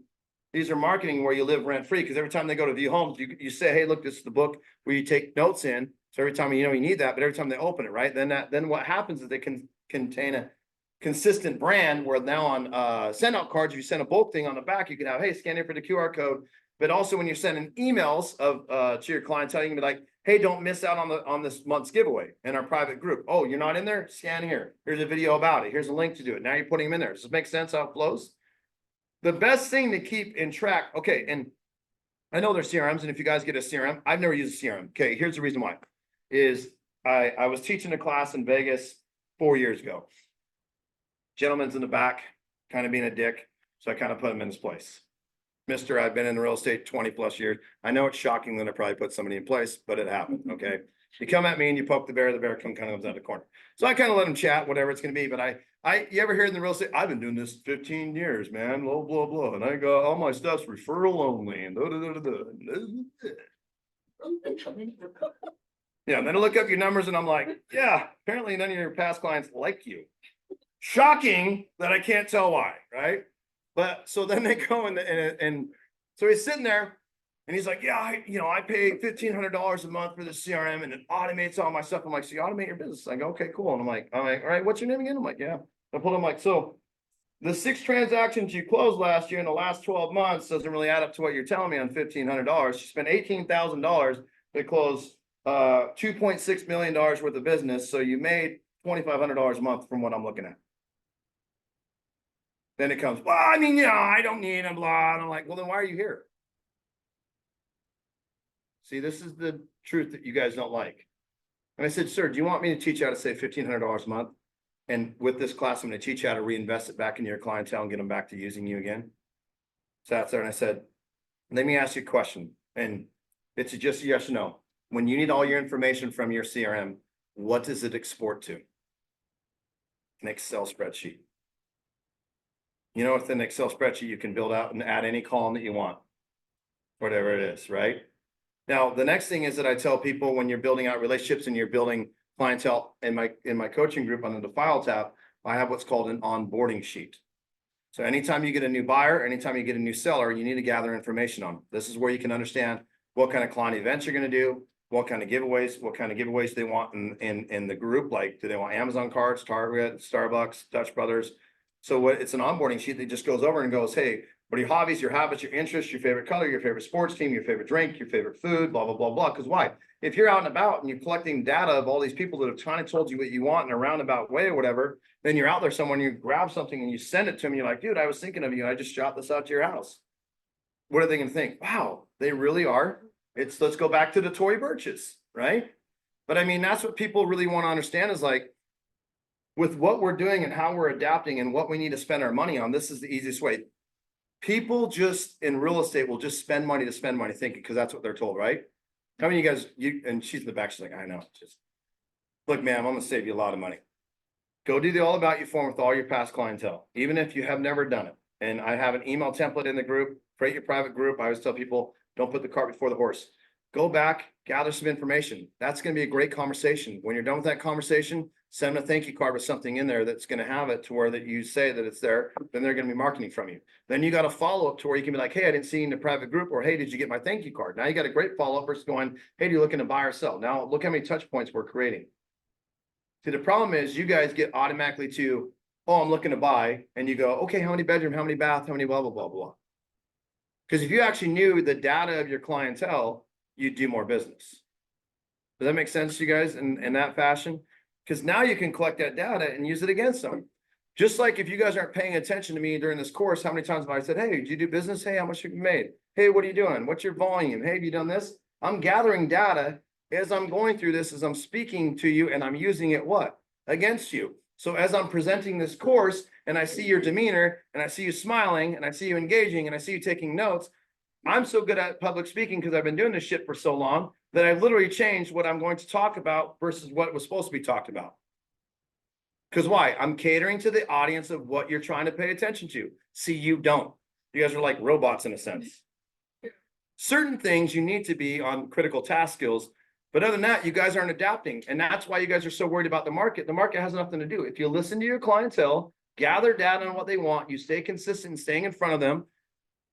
Don't go buy all this shit if you don't have the money. Don't live outside your means. Then you can still do good business. See, the problem is all those people that made all that money during those couple of years went and spent it all. Because they thought that all of a sudden it was going to stay the way. So think about it. I'm like, guys, this is not going to stay the way.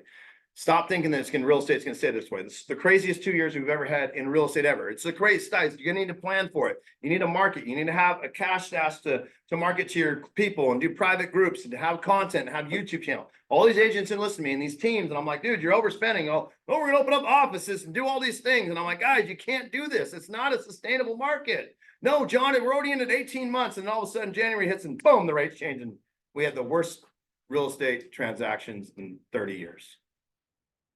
Why? Because you guys just think it's going to keep flowing. No, you got to be in your business flow, because you guys could put a house on market and have 20 offers in an hour. Right? Now you got to go, let's go back to the basics. Open houses, farming. But dude, if you're going to put out flyers for your budget, you got to make sure that you have the content online to back it up. Like if you're going to say you're a neighborhood expert and I go look you up and you don't have any information about any of the area surroundings around it, what am I going to think? If I go to your social media and it's private and I can't find anything, or I can't find your phone number, I'm going to think what? You're a phony. But that's what you guys are doing. You're doing 20% of it versus the 80%. Like, it's great that you're doing some of these action items and you guys are like, holy shit, I got to fix a lot of things in my business. Right. It's called baby steps. Like, if you want to make the money that you just wrote down on that piece of paper, it's not hard. What's hard is doing the work. What's hard is taking what you think is your hard-earned money, and then, you know, you're like, oh, well, I've got to invest in my car. They just gave you 12 grand. Here's a great analogy. I had a guy the other day and he goes, hey man, how much is for one-on-one? I said, one-on-one coaching is $1,500 a month. He goes, damn, that's a lot of money. I go, what, are you not worth it? He goes, $18,000 a year. I go, let's break down what you pay per deal or whatever it is. I said, dude, all my one-on-one coaching clients make over a couple $100,000 a year. I got some that made 1.2 million last year. And they go, so what you don't understand, I go, $1,500 investment into what you do means you're the liability, not me. I have the statistical proof that it works. So what you're telling me is you're not committed to the craft to make the money. That makes sense to you guys? You have to be committed to the craft and stick to the budget. Like, don't be like, oh, I didn't use all the money, I'm gonna buy. No, use the money. If it's $200, use the $200. Let's go back to when we were kids and grandpa and grandma gave us that 20 bucks in our card, and immediately what were we doing? We're thinking about all the things that can add up to $20 to the penny to get rid of it, right? Well, you guys are doing that with your paychecks, but you're not investing it back into your business. That makes sense to you guys on that aspect of where it is on budgeting and stuff? Mhm. Cool, Mhm. good. All right, what's the next topic? So we kind of covered one already. So we're gonna skip over to risk management. Risk management. Identifying potential risks in real estate transactions, developing strategies to help these risks and protect investments. Risk management, identify potential risk in real estate transactions, develop strategies to mitigate risks and protect investments. Okay. This is having content readily available of the process of the transaction, buyer's academy, seller's academy. That's called a cover your ass building out on YouTube. Because if it's everywhere to be seen, it's not. Because when you look at the NAR lawsuits, they went after every company that did over $2 billion worth. Every real estate company that did over $2 billion worth of stuff got sued. Just so you know, everyone and their agents now are all getting sued. So what you think is you go, oh, I'm protected by my, it's not true. Because if you did shit wrong, you get trouble, right? So all these people that sold houses, they're doing things, they're getting, it's coming back on them now.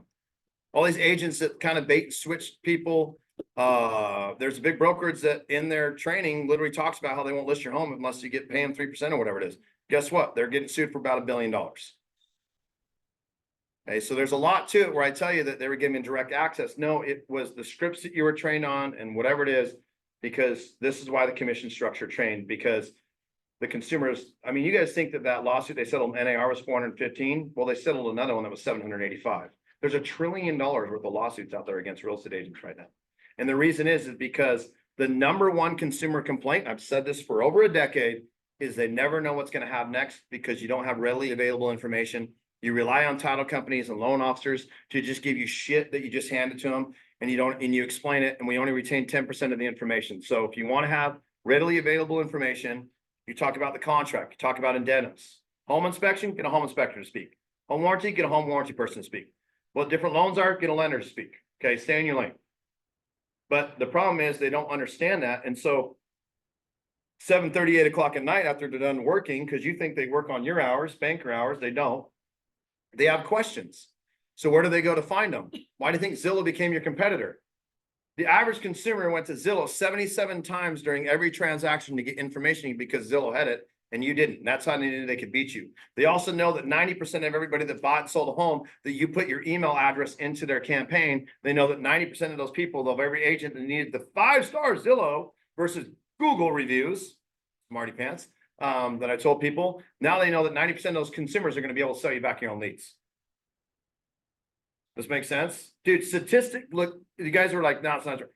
Statistics don't lie. These are the statistics that have always been in our real estate community.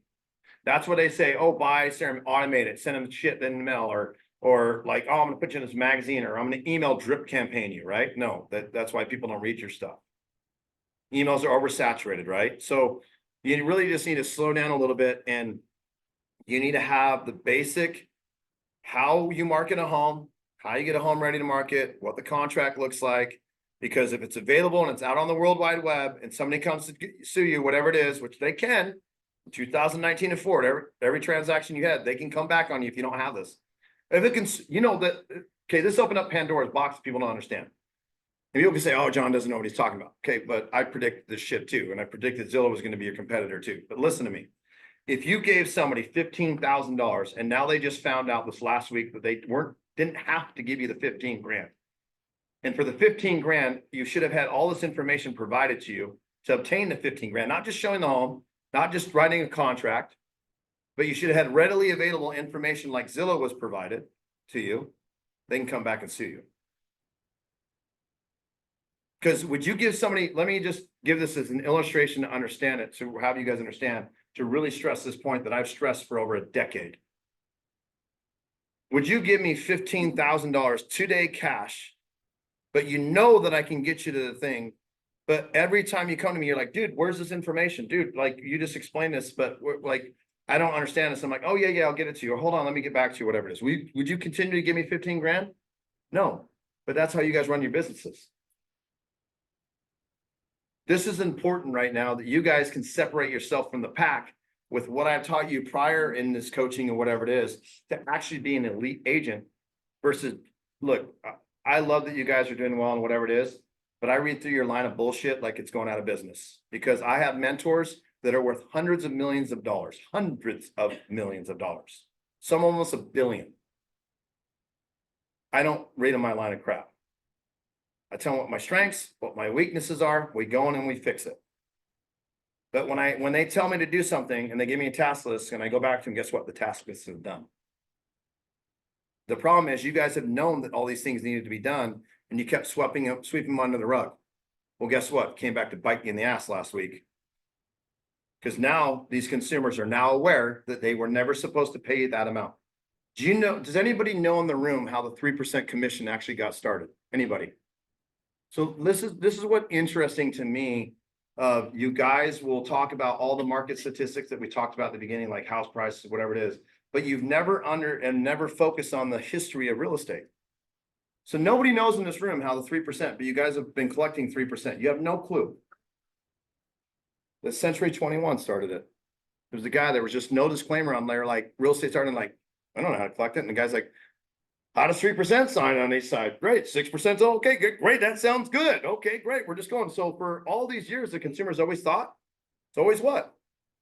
And then what happened is in 08, 09 with the foreclosures and stuff like that, they were able to kind of negotiate. That's when it kind of started negotiating. Now, if you really study history, the first people that actually took it in their rear end were mortgage loan officers. Because what happened is back in the years is they called what were called good faith estimates. They had to be to your title company 72 hours prior for the consumer to review. And the reason that they started doing that is even though the industry standard was only 3%, mortgage loan officers would have somebody come into their office as a warehouse line going, hey, how many closings you got? Oh, dude, if you just trained it to a quarter of a point, it only adjusts their payment by $8, but we'll pay an extra 10 grand per loan.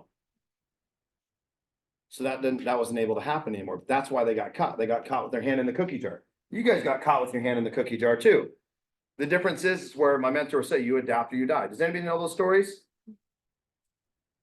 Isn't it interesting how I study? Why would I study all this? Right, So it's your really, business survives. You need coaching. because the thing of it is, like, you guys aren't in your business. And I've been saying this for years, and people just laugh at me or whatever it is. You just keep carrying on. You guys might leave, you might listen here, people might listen to this later on. But the difference is, guess what? I sleep good at night. I know somebody's not gonna sue my ass. So every transaction you've done from 2019 and forward, just know somebody, if it was me and I was educated on what it was and I was a consumer, I'd sue you today. I'd want my money back. Because the way that it was explained to me from one of my mentors that's not in real estate, he goes, let me get this straight on how real estate agents are working in a sense. And look, I'm just blatantly put it out there. I'm sure some of you guys are like, whatever it is, but this is, you have to understand, I have mentors that are not in the real estate world that invest in real estate, whatever it's going to be. And I was sitting with him the other day at lunch. He goes, so let me get it straight. So my house that I've paid the payment for, I've done the upgrades on for, I put the pool in the backyard for, I did all the landscaping, I paid for all the maintenance on everything. Just because the home prices go up, I have to pay you more from my original purchase price? Does that make sense to you guys at all, fashion or form? But that's how you guys are justifying it. Like, if we go back to, I think, 09 price, 08, where, you know, my house that I bought was 170,000 and I paid my person, you know, $4,000 to represent me. I think you guys are worth $3 to $4,000. I think you are. Do I think you're worth 20? Fuck no. Because you wouldn't pay me. You just admitted it. See how I set you up for that, flip that on you? I got you to admit your own faults. And then what did I do? I used it against you right there and now. See, but you guys need to be aware that that's happening. Like, you guys think you're getting these big paychecks because the market changed. The way you did business never changed. The value you brought never changed. How you fall with your clients never changed. The marketing budget never changed. Just the prices of the homes changed and you thought you were worth more. Sure, I would agree, guys, and please tell me that you didn't put out the post that says, somebody sent me this text the other day, and these are all the things that I do as a real estate agent. I'm sure you've seen it, right? Welcome to being an entrepreneur. If you did it, please delete it. Because here's what you don't understand. No, this is very important. If you put that out on your profile and you do not have a video for every single one of these value items that walk them through step by step, you are now able to get sued. That's like defamation of character. You literally are like, we do all these things, and now your buyers and sellers are like, Karen, you did what? And I had to pay you what? But dude, this is like, see, people always say like, bro, why don't you have a real estate and mortgage or whatever it is? When you own these companies, how come you have, I read a book called Who Not How, and I read a book called Your Next 5 Moves that taught me that, like, I say some things that might get me in trouble. So the way I avoid trouble is what? I got somebody else that runs my shit. That makes sense? Like, do you know how to change a transmission? Okay. So, okay, but guess what? There are people that's why there's people in this world to do every intricate part of where we are, and you stay in your lane. You need to get better at doing your job so you don't get sued, in a sense. And what happened last week opened you guys up to such a lot of things. Even loan officers, man. Like, they don't have what I'm talking about today. Like, I did a loan with them. I could go back and get my money back. You know what I'm saying? It's just, we're in a day and age, and it's funny. I was interviewed on a podcast the other day, and like, I talked about like my checkered life, about how I grew up and stuff like that. And you know, back in the day when you'd go out and you'd have a little argument. We'd just go out in the parking lot, and 99% of the time I'd whoop their ass and come back in, and we'd have a beer. Okay. But that's how people used to settle things. Hey, dude, the difference is aside, let's just go outside, handle it, come back in, have a beer. Oh, we're good from there. But with social media, everybody's just what? You look at these forums, all they're doing is complaining. There's nobody posting about, hey, dude, here's some things that I implemented as a solution of how we're going to fix things like I'm doing today. All you hear is like, oh, this person's doing this and this person's doing this. Well, dude, grow up.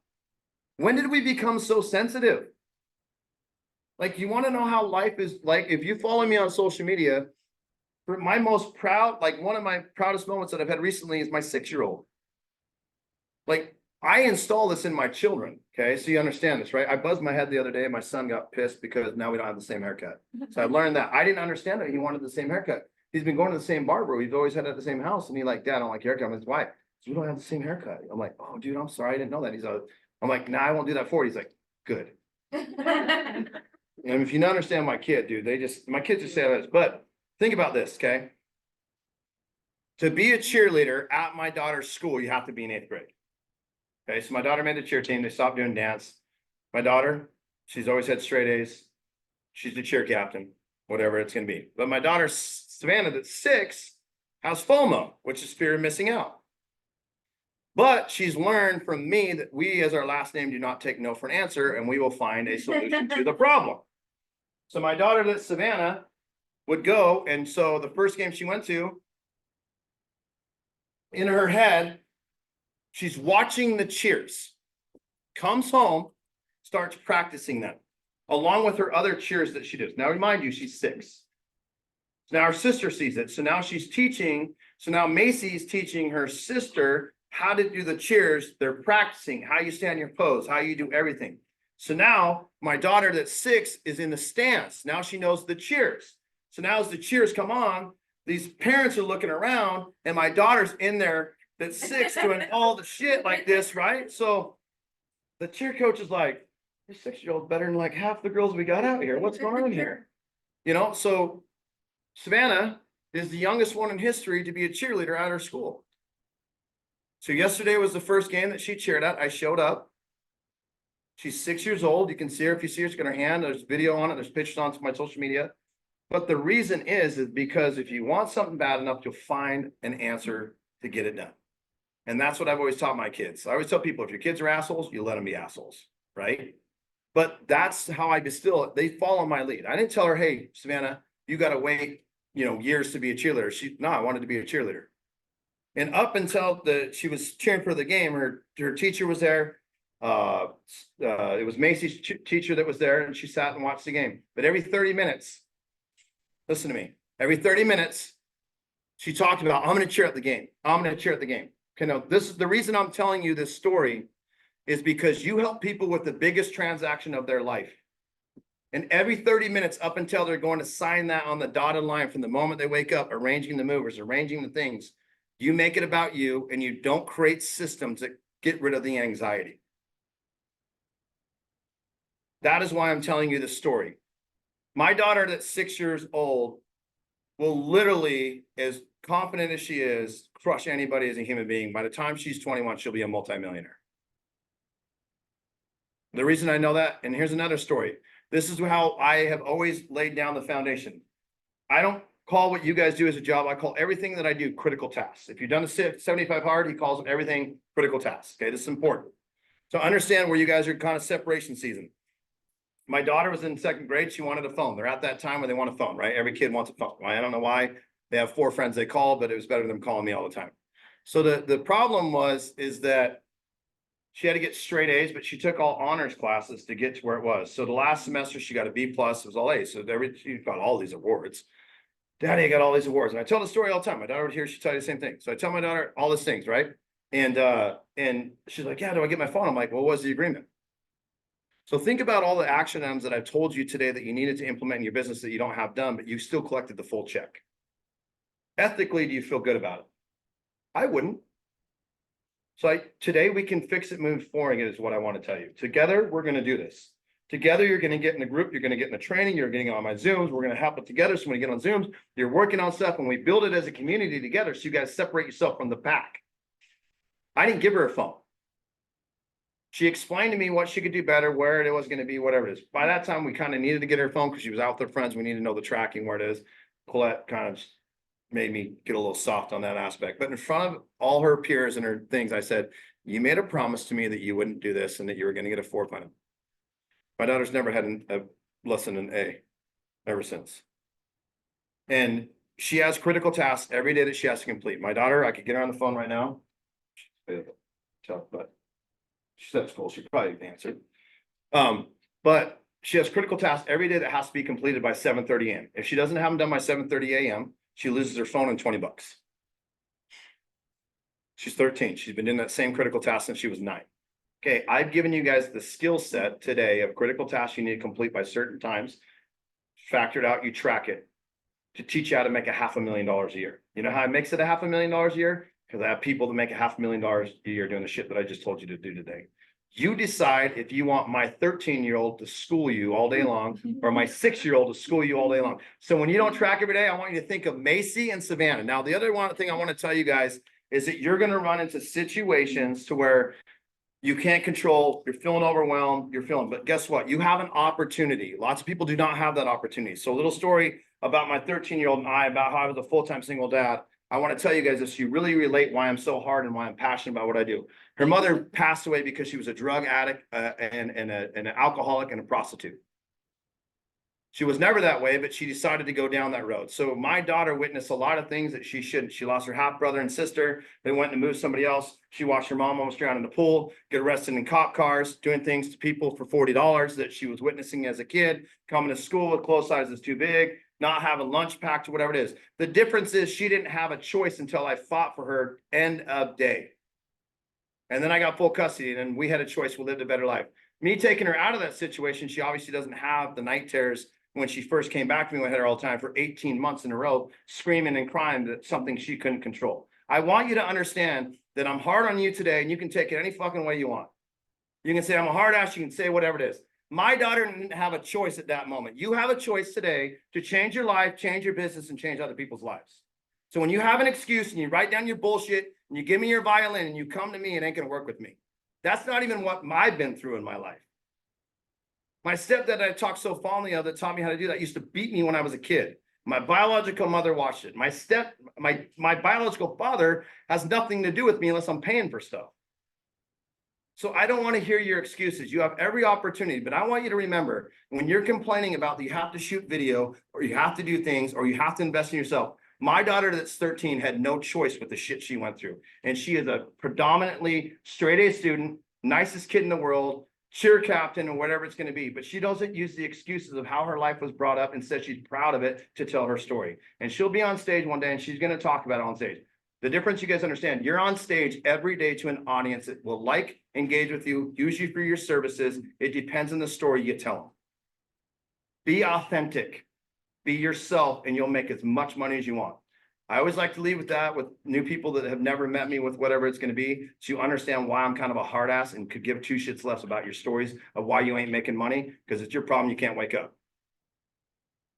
Just know that I roll myself into different. My kids are happy. They're spoiled. Their shoes get dirty. I buy them a brand new pair of shoes because I want them to have the confidence, whatever it is. My daughter went to school the other day with her shoes. She got to order a new pair. She already got 2 brand new pairs because if that's one she's going to wear, they're going to be nice. They're going to be clean. Why? Confidence is everything. You guys have all the talent in the world.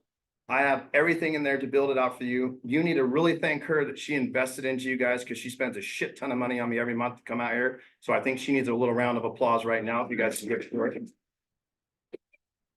But I just want you guys to know because you're going to hear it around town that I'm this guy and whatever it is. But I want you to know the reason I am that way is because I had no choice when I became a full-time single dad and I wanted to live my life going forward, that my daughter's never made an excuse about things that she's went through that no children should ever go through. That makes sense? Now do we have Q&A? Yeah. Q&A. Questions, because I know I went through a ton. What do you guys have? How many of you guys feel overwhelmed? The cool thing is we're going to do it all together. I mean, that's the thing is like you get in the file tab. How many of you guys are overwhelmed? Just raise your hand because I went through a ton of stuff. Well, the difference is, has anybody ever explained it this way to you before? Like step by step, and to make it to where it made sense, right? Because all the forms are in the private group. So with overwhelmment, this is what I always tell people to do. On the file tab in the private Facebook group, there is something that's called the 5x5 tracking. Okay. That's sending 5 friend requests, 5 text messages, 5 phone calls, 5 handwritten cards, and 5 just have a great day, whatever it is. I know that works so well that I have a client that I personally coach that I just keep her on track for that. And she's already going to make $110,000 her first quarter. She made $114,000 all last year.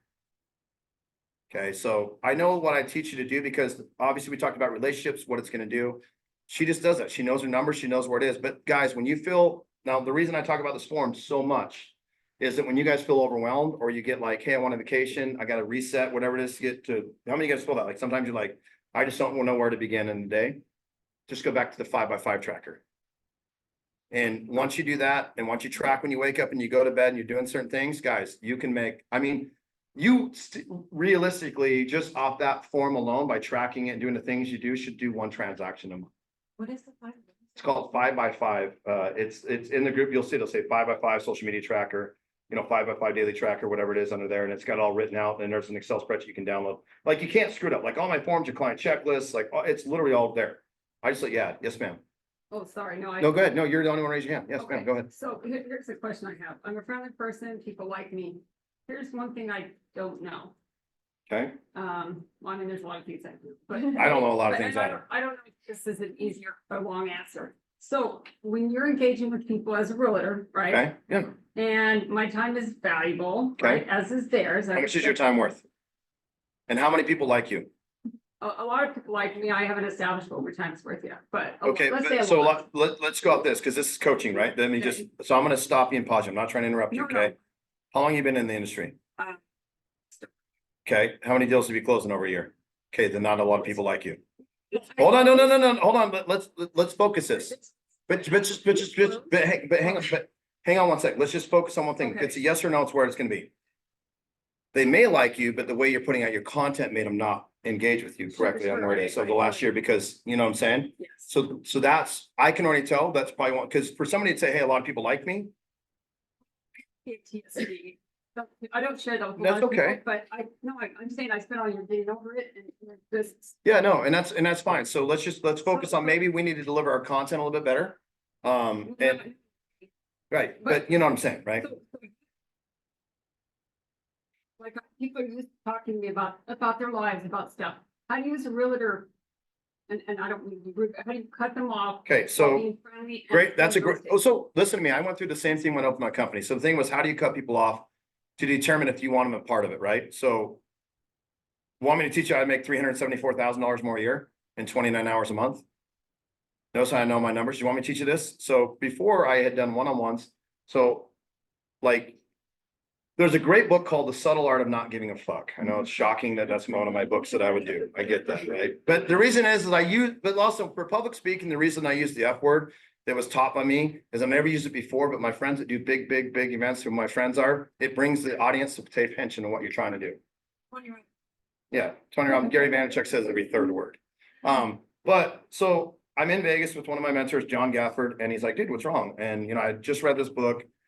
And there's a great chapter called The Ego is the Fear of Rejection, because you never really know your talents. And when you start reaching your talents and potential, you're going to find out who actually likes you. It's like the Lamborghini story, right?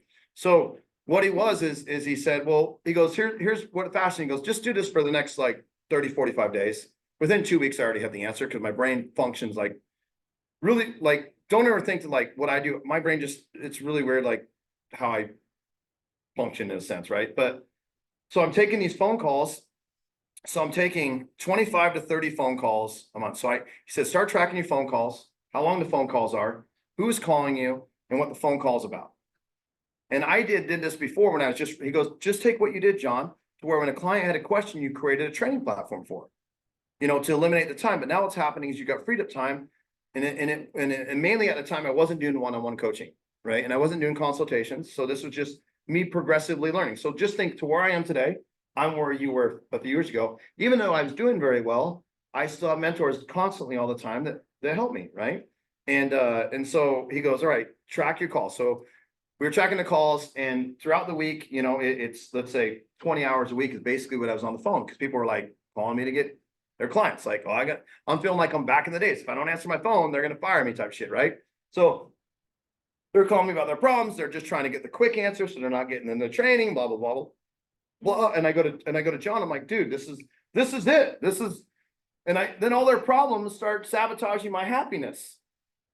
Right? Because once somebody's down in the dumps and it's that same person, you're like, oh my God, John's calling. He's having relationship issues again with Karen. No offense if anybody's name is Karen, but that's still funny shit, right? But so I go to him, he goes, okay, here's what we need to do. Let's do one-on-ones. Let's establish some one-on-one coaching. So I established a price for one-on-one coaching. He goes, and so I went through and people start calling like, hey, dude, like the subscription is you post the question in the group. I'll do training on it. You can get on my Zooms. My question to you is, why aren't you getting on the Zooms or the lives? So you're just coming to me and you keep coming to me. I'm like, I can't do this before. I do one-on-ones now. So if you want to get on a call with me, it's $300 for every 30 minutes. Well, dude, that's a lot of money. Well, yeah, but it's not fair to my people that are paying me for you to get a free answer. So if you want this, just kind of stash in that way, right? So what happens is that in your perspective of you taking all these phone calls, it's taking away from you actually doing lead gen with people that would actually use your services. To where you could be doing handwritten cards, you could be engaging, you could be having great conversation, you could be texting people, have a great day. So those people at some point when they would say, and they kind of came back, and I had a couple people that are like, well, I'm paying you this. And I said, hey dude, guess here's the best thing about owning my own company, and I'm not a rep anymore. And here's your money back, and now you're not in my coaching anymore, and best of luck. The biggest thing of us being entrepreneurs that nobody pays attention to is the guarding of our time. And so the caveat of the story of the systems that I talked about today is going, if you have kids, what's the purpose, right? So just, like 22 to 23 days of the month, I was gone on an airplane flying across the country where people flew me all over. For me, I thought it was cool because I was just here. My son was just getting born, so wasn't there. Savannah wasn't at that age. Macy, she's, 7, 6, 7, 8 at the time. And so my youngest, it wasn't really an advantage, right? So one day, and Savannah, my 6-year-old dude, she doesn't realize, Macy's always inspired. Every one of my children have their thing, but Savannah's the one that changed my business. So here I'm making a lot of money. Just, more than probably some of you guys in a month make any year. And not to say anything, but just so you understand, my daughter kept crying every time I leave. She still will when I'm leave, but then she knows I'm coming back quicker and I'm not, gone as much. But so at that moment, I'm like, okay, I can keep making the money, keep taking photos with people at every event, getting posts when I'm doing this, like constantly making money. Then I'm thinking, so in my mind, I'm going, I'm providing a life for my kids, blah, blah, blah. Like people say that, like you'll hear a lot of big entrepreneurs, oh, I'm providing a life they're never going to have. They're going to have things, blah, blah, blah. But what they really want is, if you go back to the story, is that person, when the son goes to dad, how much do you make per hour? And he goes to him, and the son goes, I got $50, right? Oh, I got to learn how to make another $50. And he goes to his dad and he gives him $100. And the son, he goes to his dad and he's like, why'd you give me $100? He goes, I just want an hour of your time. So make sure that the people that are actually wanting it. So that's one thing, is you got to be very conscientious on the give and the take of the balance, right? So like, I don't just answer I close off a lot of circles in my life of who it is. I'll be out there and I'll talk to people. Like even I had a buddy I've known for forever, at his wedding and all this stuff. We were at the gym the other day and he came to my house and I'm like, bro, like I'm at the gym working out. Like, stop talking to me. If you want to talk to me about your business, it's $300. Guess what he sent me? $300. Guess what he found out? I lost 85 grand. I literally broke it down to him. But I'm like, I'm not here. I'm here to work out, bro. Like, this is not the thing. This is not what your subscription is. And you know what? You're going to ruffle people's feathers, but you're also going to get people out of your life that would never use your services or actually even recommend you. So I did that. Obviously, I changed. And as I've gone through, my one-on-ones alone take me 29 hours a month. I make $374,000 a year just off that alone. Plus I have subscription speaking gigs, whatever it is. I was able to flip to being only having like a couple one-on-ones over 20 one-on-ones, to where I'm home 23 days of the month and only gone 8. And the reason I knew that is I knew my skill set. See, the problem is you guys can't flip your business. You know what I'm saying? Because you're not paying attention. You're just so busy trying to cater to that next client, trying to get that next closing because you think it's never going to be there. Well, it's always going to be there if you take care of the people that built your company and respond to the people that actually respect your time. Does that make sense? Does that answer your question a little bit better? Yeah. I think this is a good transition. So how you're breaking down charging time and you're asking how to get off the phone, this is where our commissions are going. Yeah. And structuring your business and charge, almost like attorneys and coaching. So it's, hey, Consultations, man. stop spending and wasting your time on people that are never gonna buy. Yeah, or track it. Never go anywhere. So now it's, okay, you can either charge them a retainer fee or charge them, hey, yeah, you wanna go see that house, it's $100 or $200, right? Break it down, make them pay. That's the buyer broker agreement. Or if they don't have it, okay, well, how about you just call me when you're ready? And if you guys want to see what my phone looks Are like by the serious. time I leave here. So I'm excited for the changes, honestly. Change is good. Yeah. It's urgent. Mhm. I can tell you that with that change that I made, the 90 days, I increased my volume by $15,000 a month. Mhm. And just revenue that I was getting and everything like that. But yeah, they're important. They're kids. You need to tell me, hey, rent. Right. But that's where I'm so thankful that like 2 people came into my life. And this is another technique that he did. on this. This is super important for you guys to really scale your business because I was stuck at a threshold of making, like, when I first started, 36 grand a month for the first little bit till I shifted some stuff. And for you guys, 36 grand, you guys, oh, that's quite a bit of money, right? But for me, I was like, I knew I was worth more. And the other technique that my mentor gave me was, go to your phone and find out the people you conversate the most with and see when the last time they said, how can I help you? Versus what are they asking from you? And that I stopped texting those people back. Guess what? It doesn't matter. Like my biological father was one of them. I cut them off. I used to pay their car payments up until a couple months ago. I cut them off. Guess how many times they've asked me to go do something?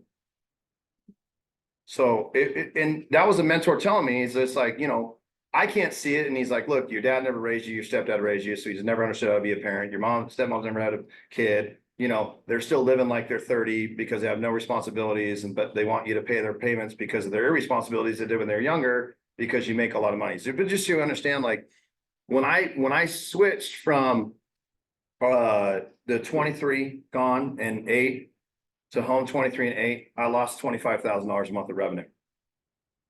Because I have to be on the road on the show in a sense to make it. So I pivoted on how I did it. I've got a lot of other things going. We've got some great things in the works of what we're doing.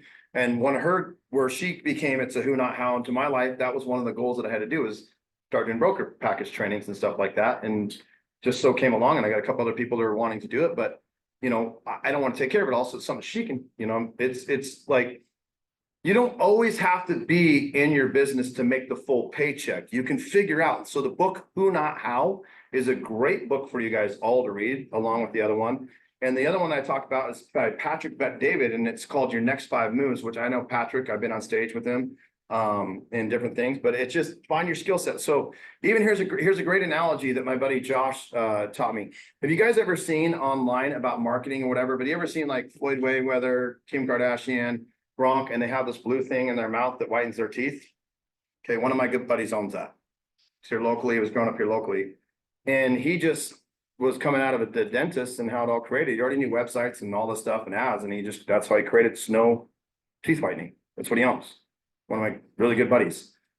But he talked about, he's like, he goes, the reason I decided that is because I didn't like the experience. So the problem is if your business isn't scaling, it's because you don't provide an experience. Would you agree that today you've had an experience? You've gotten to know me. I've taught you a lot of shit, and now you realize we can do it together. Would you agree? Okay. But before, you guys are coming into like, I don't really know how to take this dude because I see him online and whatever it is. Now you understand my story. Why? Because I wanted to break you down, which I did all day. Then I brought you back up, and then I told you why I am the way that I am. Would you agree? So, but that's what you guys need to do. You need to have more like, hey, when you get on the phone, I want to be more guarded with my time, and here's the reason why. Like, dude, I've got a lot of things like, hey, you know what? Respectfully, I can't keep taking calls for you that you have another shitty day. Okay. We all have shitty days. Let me tell you about a guy and his daughter that had a really shitty day, and tell me if you relate to that. Use my story. You guarantee they're going to be like, and instead of going, hey man, I got to go shoot this content, or I've got to go send 5 handwritten cards. I teach my clients, especially that I coach one-on-one. I'm like, you're really complaining about that? You can't even do it. I'm like, you get an opportunity to go send somebody a card that you don't know what they're going through, and they get it and they open it up in the mail and they're like, man, thank you. And instead you look at, and I talked about using it as a marketing opportunity, but what you don't understand is like sending them a Starbucks gift card, and the way you do it on the follow-up is the way you're going to make more money. Like if you're like, hey, I just wanted to make sure you put me in your stories so your people can know, they're going to be like, dude, if you like the amount of stuff that I get for emails and stuff, because I have huge social media and my friends of friends, because people track down who you're friends with or whatever it is, because all goes like, hey, dude, we'll send you some free stuff and we'll do this and blah, blah, blah, blah, blah, and da, da, da, da. And the only reason I did one the other day is I got a Molly box, called Molly box. It was a golf related thing. They sent me, they're like, hey, with discount code. Another reason I was doing it was just show my audience, like, dude, I could get packages like this 24/7 at my house. So I built a pretty good brand. But the thing of it is, I look at the packages the way I built my brand. Those should be your buyers and sellers. You should be building them the same way. But time, that's such a great question that you had. I think it's very important for everybody in the room to understand, like, time's the most valuable asset that we have. And you know what? People thought I was crazy that I was going to amount to lose that money. Well, I couldn't. You know why? Because I still make a shit ton of money. And it's not about the money. It's about the memories I'm creating with my kid. It's about the video that I have from coming up with coaching calls. And my wife never watches this video, but she's like doing this, like, Pilates, I don't know, she had feet up against the wall and was doing these like butt raises and stuff, and my son's laughing, and my dog's laying up against the thing or whatever, what's it called?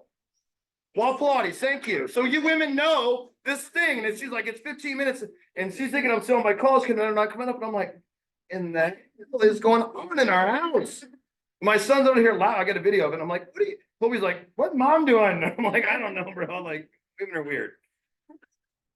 But listen to me, these are what your people want to know. They want to feel like you're part of their biggest transaction, their financials, their situation.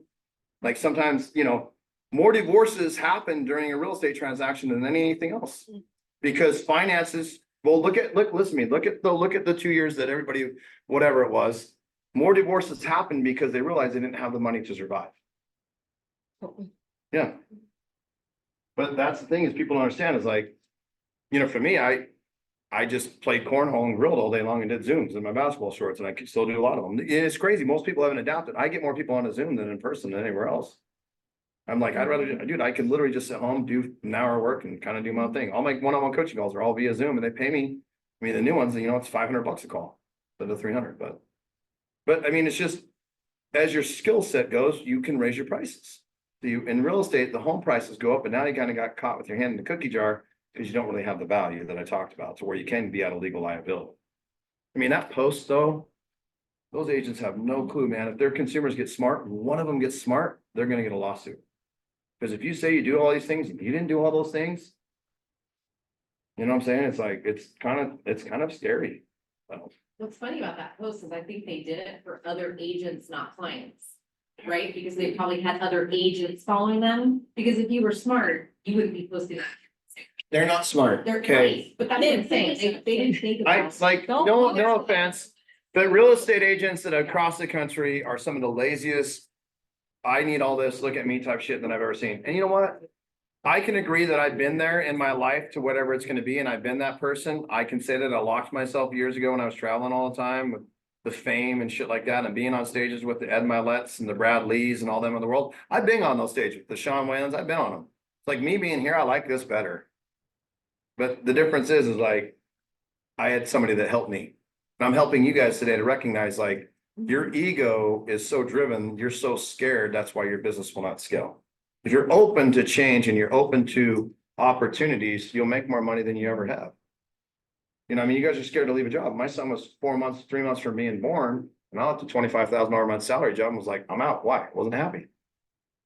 I mean, there's things of like, write down what you're happy and you're not. I'm like, there's a lot of struggles that I talked about today. It's like, it's, like herding cats in the sense of what you're going to build, but super easy, just slow down, 5 by 5. There's a lot of forms in there. There's checklists. There's how you flow onboarding your clients. Everything's there. I mean, it's already all there. Like I've already done it all the work for you. You just got to basically put it together. Like I already gave you the instruction manual. You just got to figure it out. Does that make sense? Any questions? Yes, ma'am. It's probably, Totally fine. Yeah. Well, I'm here.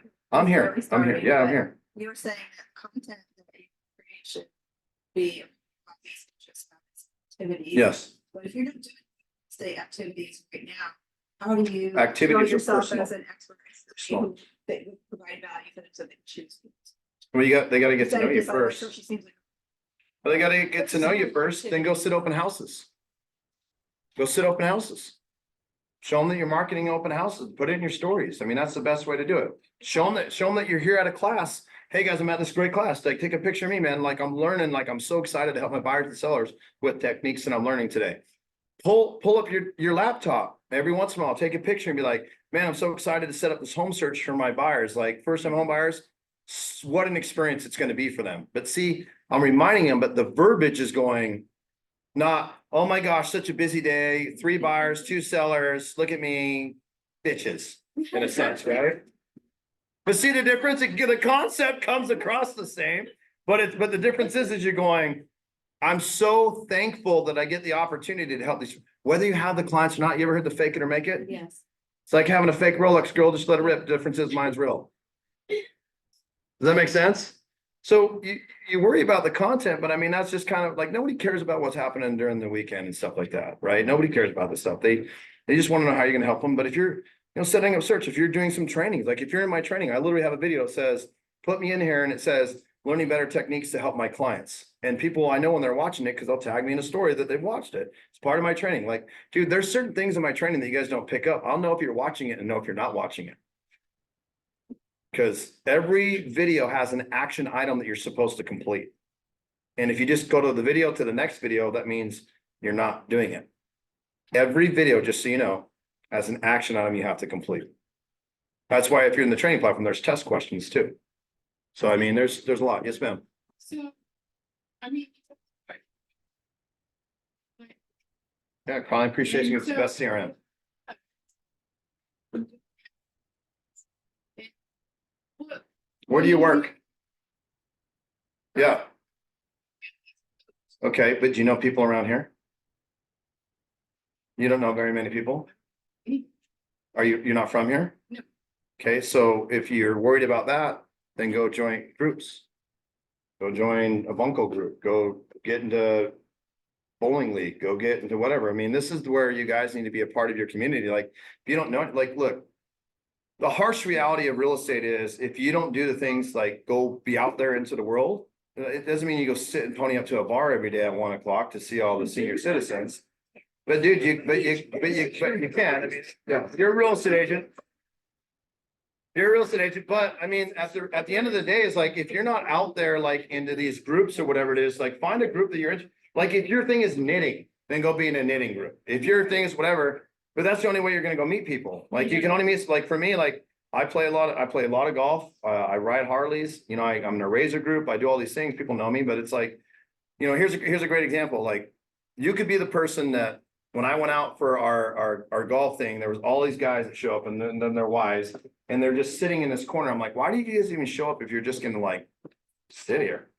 And so I'm in the bar. I knew the guy that was on stage that was the singer. One of my buddies that was there is like one of the most known bike builders that's been on TV and stuff like that. Got a couple, one of my buddies that was famous. I knew all my buddies were there. It happened to be that most of the girls that I knew were attractive. So I kind of just left and would like leave my friends there. Apparently it pissed the wives off, but whatever, you know, because I got shit for it the next day. But I'm like, that's not my problem. Be better looking, you know, but that's the way I look at it. But I know you guys are like, what? I'm like, well, dude, that's stereotypes of the world. They're still a person just because they look a certain way. So that was taught to you. They're still being nice. I'm friendly. I'm introducing all the people. One of my other buddies was there, was like the #1 surgeon, right? But how did I meet these people? I'd go out and do activities, and all these people were met through activities that I'd done. I didn't know all these people before. Obviously, social media helped me to get out there, but you can't, you know, it's hard because sometimes we're an introvert, right? But we need to be an extrovert, and you know, social media can help, and video can help, and content can help to get the leads.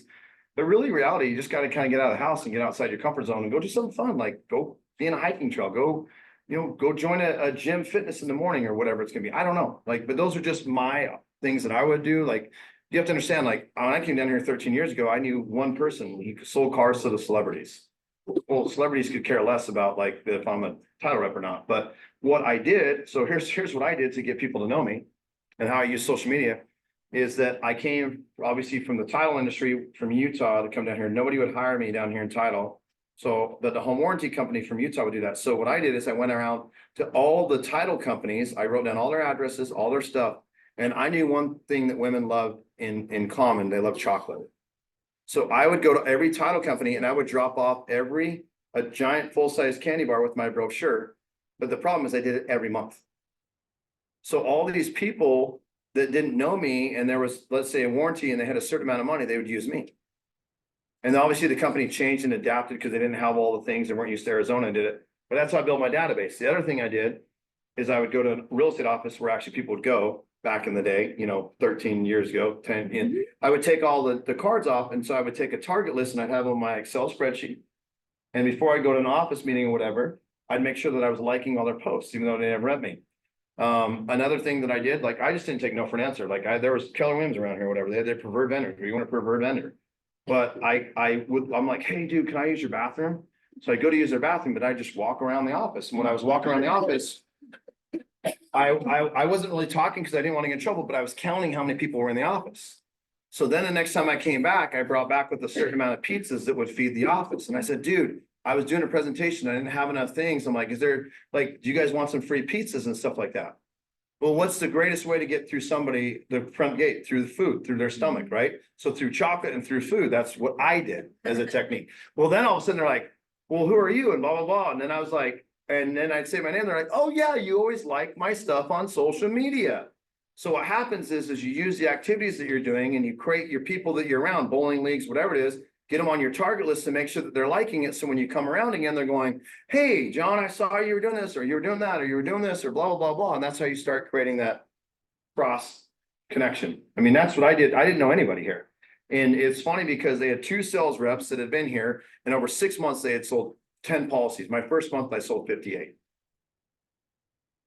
Because sales, dude, it's sales. It's just, you got to understand your people. That's all it is. People in life, the way we're built now is like, you know, you don't want to offend them. You got to have whatever it is, but you go on it. Oh my gosh, like compliments. Like if I was doing open houses, you know, you never say, what brings you in here today? Because they're already looking for a house. Immediately compliment them on one thing. It's going to break the ice. And then if you have it set up the way I coach about it by having your swag, whatever it's going to be, how to get in front of them, how to gather their data. Like instead of saying fill out this form, be like, dude, so here's your technique I'm giving you right now. I've got this private group that I'm doing a giveaway in. You just need to scan here and get into the group and let me get your information so I can follow up to make it out. So if you just sat open houses every weekend and 10, 15 people and you have 40 people and 20 people, by the time you're done in the year, you have 240 people you don't know, but you have a budget that you keep giving away free shit in that you promised them on. Anybody ever taught you that technique? No, because nobody knows the techniques like I do, because you got to understand your audience. People love free stuff. They always have. And open houses at the beginning are the best way to create business. So in private groups. Are you asking for? In a way you do, in a way you do. My wife teaches a course on it. So I don't need to go to that. She has literally read a whole course. So here's a great, like my wife, 2 hours a week, she does title stuff because I wanted to teach a skill set. It was just because if something happened to me, I wanted her to kind of be able to make money, you know? I mean, she can have a lot of money. If something happens to me, but she's fine, but I wanted her to be able to do it. So come January, she's doing it right. And I said, dude, the reason you're not landing appointments, you got to have value. You look like every other title rep that brings in here, that brings in the food and just stands in the corner and, oh, use our title services because we have the best escrow officer, right? And I'm like, you got to look different.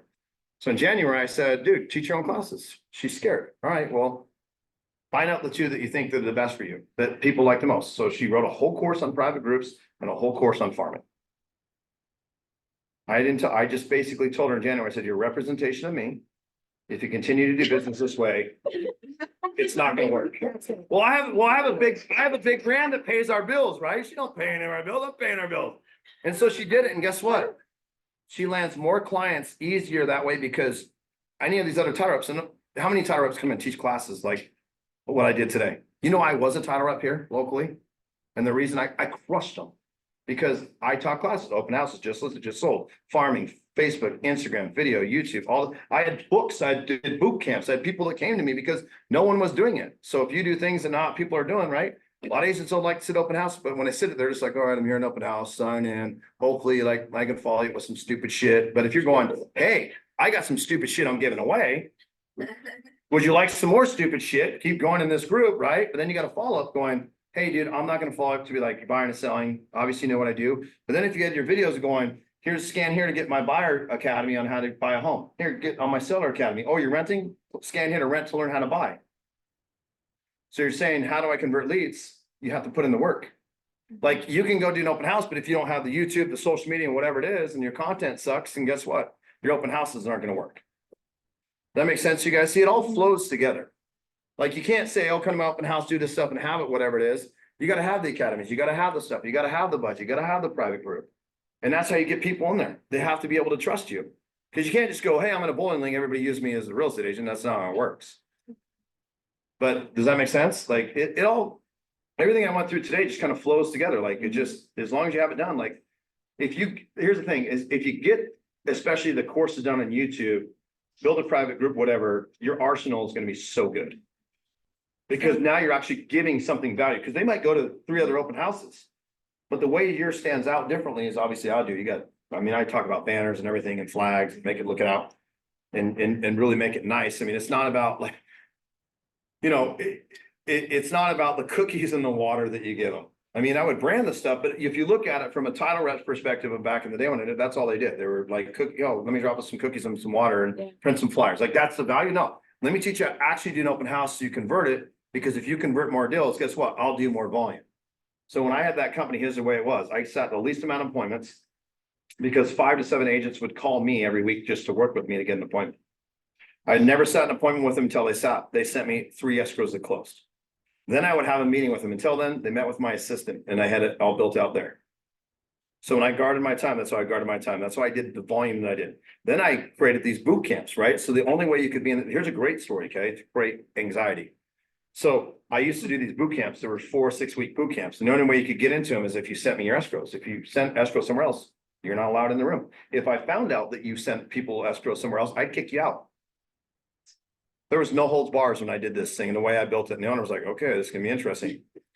But we scaled our business so much that when I left the first year, they lost 39% market share, and I was the only client that left. And I told him to pay me more. After a year, he goes, hey, dude, if I pay you this, will you come back? No, I already make that. Why would I come back? I don't want to work for somebody. Like, you lost the value. So the thing is, you gotta have the value to keep the people. Does that make sense? You know? And the way, if you have the skill set, you have the confidence. So I wasn't scared when I left to open up my own company to do it. I already had written all the things, and I knew that 400 realtors came to a company. The worst thing is I go back to another company and all those clients come to me. Now I'm getting paid on all the fees and come out the way I want to do it, right? That makes sense a little bit more? So I mean, you just kind of got to flow with it you know, it's just a statistical proof that I've done this for so long, since I was 12.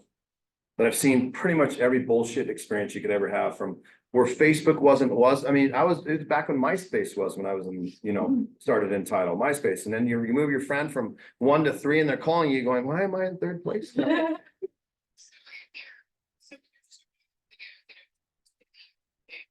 So if you don't really have the space, does it really matter what you're doing your video? Some do. I've seen some of my. Some do. And, you know. I haven't really looked at them, to be honest with you. She's doing great. I haven't, so like, no offense, so just full disclaimer though. No offense, like, even though you're a client, whatever, unless you're one-on-one, I don't really pay attention to a lot of your stuff where you do constant, then I'll pay attention to it, but like, I don't, in a sense. Aaron and Alex for the buyer seller. Yeah, so, that they so know. Alex had like a This is buyer's what she academy said. that went through it, that, well, Having the space to actually do the video. she's creating it here. Gonna Yeah. have green screen stuff here. There's lots of changes that are good changes that are coming, I mean, but I mean, you buy, I mean, it's just buy green screen at home. I mean, they're $150. I mean, you know, what I mean, so it's like, make sure you have lighting and stuff like that. And it's just, for videos though, there's the Buyers Academy, Sellers Academy, but also if you go into the file tab, where they have evergreen videos that are buyers and evergreen videos that are sellers. I already have them all listed out of what you can do. So when you think about like what kind of content I want to do, they're already there for you. It's just, you know, she can share Alex's link to the group. He doesn't give a shit, but it's like his certain ones he's now redone it for the 3rd time. Yeah. Well, but the thing of it is, he put $4 million into escrow his first month by having it.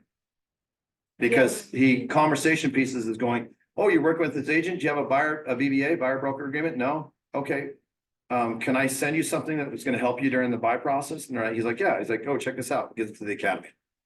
And he's like, did your agent not give you that? And he's like, no. And I'm like, but you didn't sign a buyer broker agreement? No. He goes, hey, dude, if there's anything I can help you with, here's my number. I'd be happy to help you. Guess what? Sold the client just like that. Like the way that we built his content, and he's a decent, you know, single handicap golfer. PXG sponsored him this year. Not even on tour or anything. They just gave him a bunch of free shit. Because the way we built out his audience, he listens, dude. The guy, like, I'll give it to that dude. Like, when I tell him it's not right, whatever, he will just go fix it. And he does a lot of deals. We stalk him.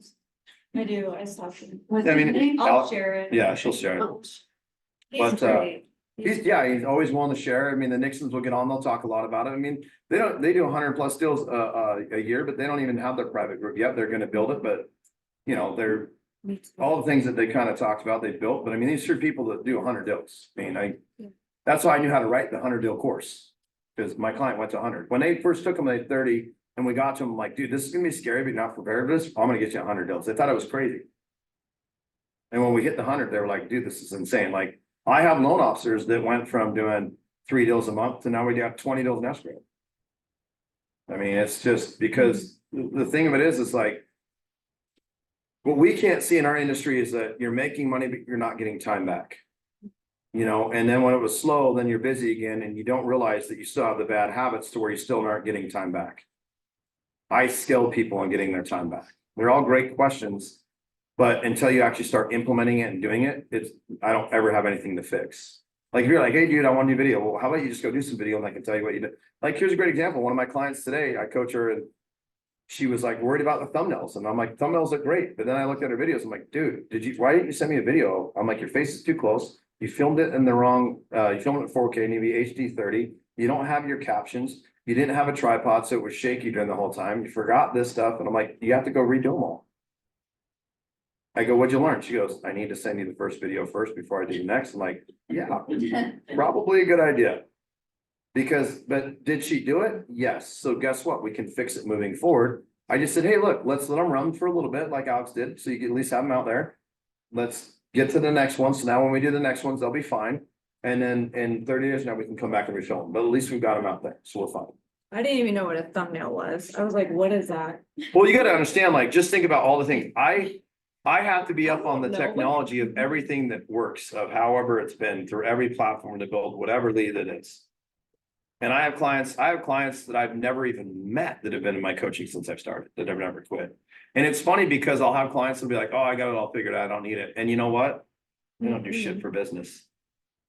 They literally, I have people that used to do a ton, and I even told one, they do these speaker panel things. And I'm like, you don't even do the volume that you're lying.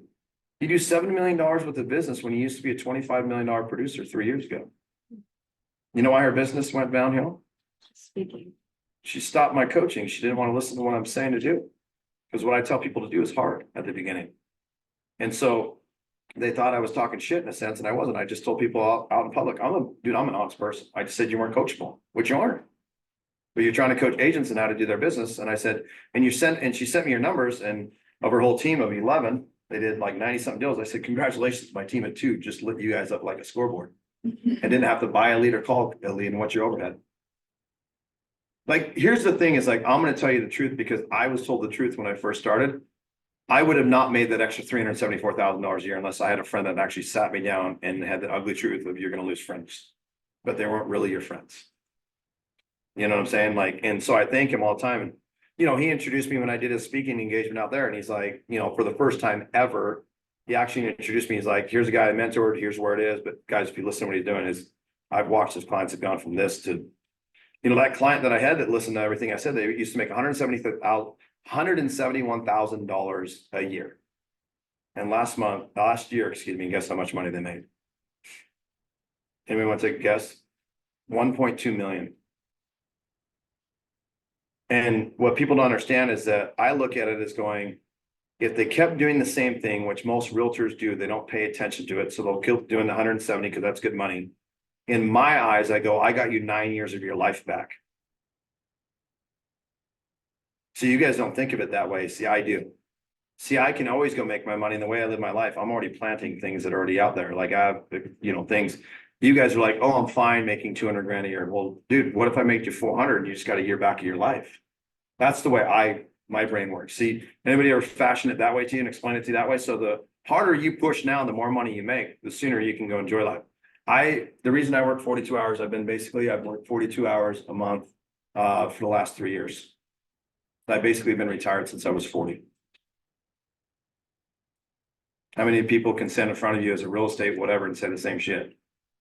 And I enjoy what I do. I enjoy driving. I was happy to be out here. I was excited for today. I was excited to meet guys that I haven't seen online. I've seen you and conversated with you, whatever it is, because I wanted you to understand, like, I want you to actually win and do money. I want you to text me and be like, dude, I made a shit something good. Let's go. Instead of just going, hey, just use me for your services. She's already paid for the services. So once again, you need to really thank her. If you feel mad in a moment, just text her and be like, thank you. Yes, ma'am. So, I know you have a lot of clients. Do you give your clients a dollar amount or a transaction amount at what point they hire an assistant? Or is that? So it depends on your time. Like, so, I mean, I have a ton and, I don't have an assistant because I build systems. So you find out with your systems, I would say loan officers are more notorious for having to hire somebody because they won't build systems. Of the real estate community, no offense, but they're some of the laziest people I've ever met because they'll just hire a processor or this, but they just pass the fucking buck. They don't really have control of whatever it is. What happens is those once those loan officers get with top producing, then the top producing realtors mimic the loan officers. And then they need an assistant and they need this or whatever it is. And then I ask him, because I have people that will have me come in and do consultations. That's a great question. And I'm like, all right, let me see your overhead. What do you charge? What do you have this person do? And if you read the book called The Next 5 Moves by Patrick Bet-David, it talks about how people that coach, that say that are high-end coaches, that coach high-end producing things, they'll tell you to go hire people, right? You ever heard that? Like, you need to go hire people. Never listen to that person ever in your life. Because when that person leaves, the problem's still there. Because it was only a temporary fix. So you have to figure out what kind of content systems, scalability, checklists that I have. Because when you bring on that client, then they say they leave after 2 weeks and you have to hire again. You have to retrain them again. So what happens with one of my mentors, Brad Lee, that tells me, he goes, people that can't scale do not have great training platforms for their employees that they bring on. That makes sense? So like the reason she hired me is I have a virtual integrated training platform with videos that literally walk through everything I told you how to do, along with the training that she offers, along with the videos that we do, the lives that I do, the Zooms. So you not only get her training, you get all mine too, along with step-by-step of everything I said, right? So it's just training, it's lack of. So do I think you need an assistant? It's the give and take of it. It's a give and take of who now, like, I know. so the Nixons, once they started doing 6 deals a month, they hired Amy hired her sister to be the personal assistant. So she runs around cooking. It's so different than me. Like we have a house, like my wife barely started working. Okay. My wife barely started working, but here's my brain works. I've had a house cleaner that's come to my house as long as I've had focus with the kid. I factored the time it took me, which was 8.5 hours a week to clean my house compared to what 3 other people can do. I factored what my hourly rate was. We've always had house cleaners. Even when people were like, well, dude, your wife stays at home. Right. But that's 8.5 hours. My wife's giving attentive, direct attention to my kids. That's something I can't replace. So what I feel is that every month she's giving my kids basically 32 hours of uninterrupted time. By 12 months, she's lighting you guys up. So when you wonder why your kids are assholes and mine aren't, and your kids will work for my kids and yours won't, you own something, then that's why. Like, in our society, though, we have to have these dual incomes, which we really don't. You guys can learn how to build what I have and be more present with your thing. And there's a mentor the other day is like, spend 15 minutes with your kids and just talk to them every day. So I always try to talk to my kids. I'm out of town, I FaceTime them. I mean, even the rent-free thing is that, you want to hear really, dude, Savannah, like 6-year-old is really, want to hear, she's a closer. You want to hear a great story about my daughter of like lasting impressions. So for her whole life, up until recently, a couple of years ago, I'd be like, Savannah, and every morning I'd ask her, hey, Savannah, am I your babe? Because I always just kind of kid around with my kids. They know that, whatever. Nope, I love mommy. Swear, dude, for like over a year, I travel like, hey, put my babe on the phone. She's like, I'm not your babe. I love mommy. You know, they're just little. They're honest, right? So and you have to understand, this is why the pattern of what I do. So I'm coming back from Vegas. Colette has scheduled date night. She always takes care of all that stuff. Phenomenal mother. And I come in with a big ass thing of flowers. And my daughter at the time, you know, she's understanding a little bit more.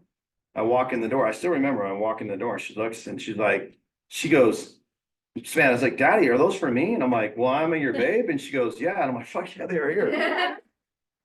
I look at Colette and I'm like, she's called me babe. Like, it's taken over, no, listen to me, but over a year. But that's the thing, is you guys will give up right away if you don't get the response you have. It's the constant, like, there's got to be a way that's going to get somebody to say yes, right? You got to turn a no to yes. Now, I just didn't leave it at that. So for the next 6 months, when I was gone, every time I was flying out, which was almost every week, I sent my daughter a bouquet of flowers while I was gone. Miss you, be home soon, because this is when she was crying when I was gone. So it was a way to get it so I could slowly flip my business. So for every week, I sent her a bouquet of flowers. And every time she'd come in, when she'd get home from school, she'd be like, "This is for my babe." And she'd look at my wife, like literally like, "It's my babe."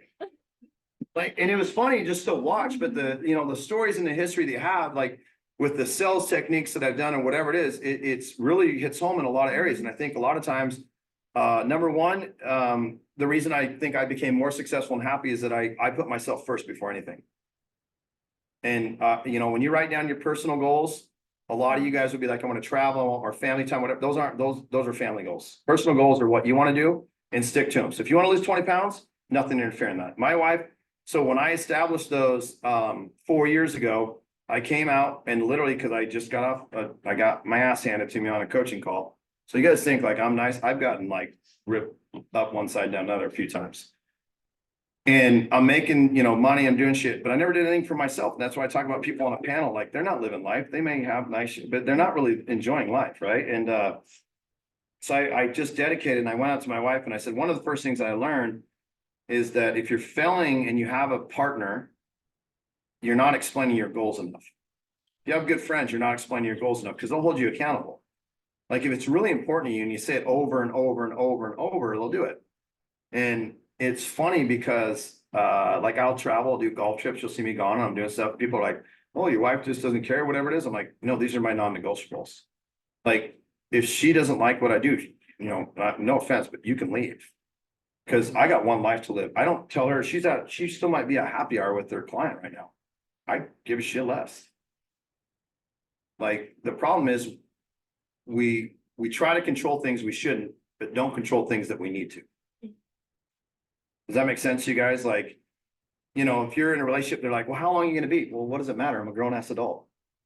But we're more controlled as adults when we wanted to be 18 and get out of the house than now because we put ourselves in those situations. We're controlled by finances, what we can do.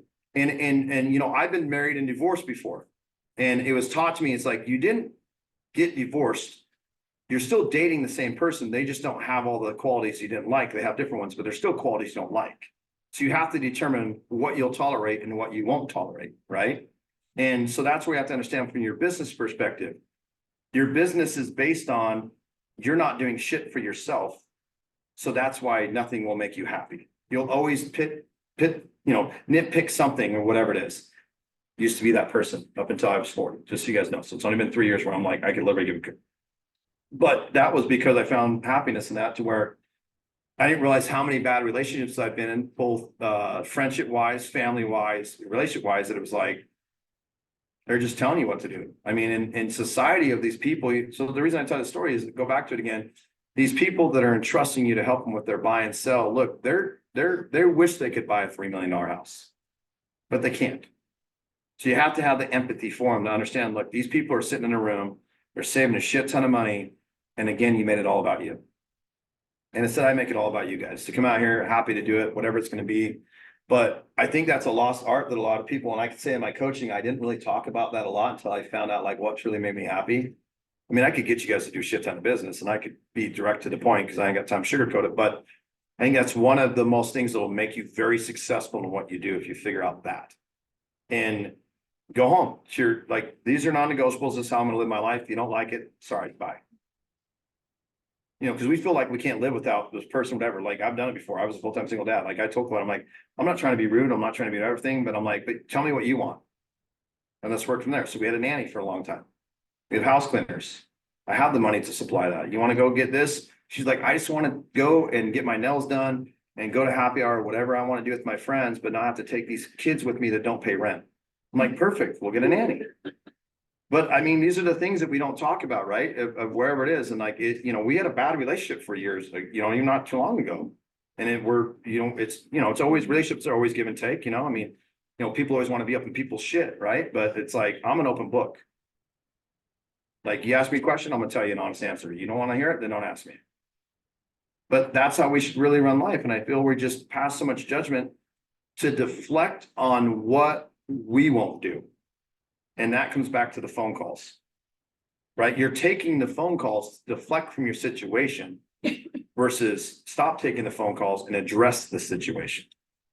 And, you know, off the topics of what we've had today, I mean, those things made me the most successful person. I mean, it's fun. It's fucking great to have people that like literally do it. It's great that you have these people that are worth so much money that will literally take off an entire afternoon because you're coming in town. That don't do that for anybody else. And people all the time are like, oh, how are you gonna live? Can I go there? Can I go hang out? I'm like, no, it's not how this works. Like I earned my seat at the table. But it's just, it's super cool that you know, like, Pat Hickey, you guys know who Pat Hickey is on the radio, John Jane Rich, owns a bunch of car dealerships. He's one of my mentors. So, you know, we talk about sales and techniques and what's going on. I mean, he's spoke to a lot, he's got a lot of companies, he always talks about it, but the reason that I sold my Lamborghini when I did, and he said, just come down and did it, is because he actually sat me down, went over my finances, budget, kind of I talked about today. It wasn't that I couldn't afford it. It's that let's take that budget and put it somewhere else. And so what we did is we sold that and I got a Razor and created memories with my son and things that we're doing. And then we just got a 6.4 Impala SS. My kids, we've already gone to stuff. We've already won a car show. We've already done things with it. You know, Lambo's 2 seats, right? And they say that, you know, oh, there's only 2 seats in a bus or whatever. But there's still some stupid quotes out there, but he said, I was Disneyland dad in a sense on Sundays, but we did a lot of cool stuff, whatever it is. He goes, I wish back in the day I would have the time that you have because you make a lot of money. You don't have debt other than cars, and go spend time with your kids. So I did it. But the difference is my mentor told me to do it and I did it. I didn't argue with him.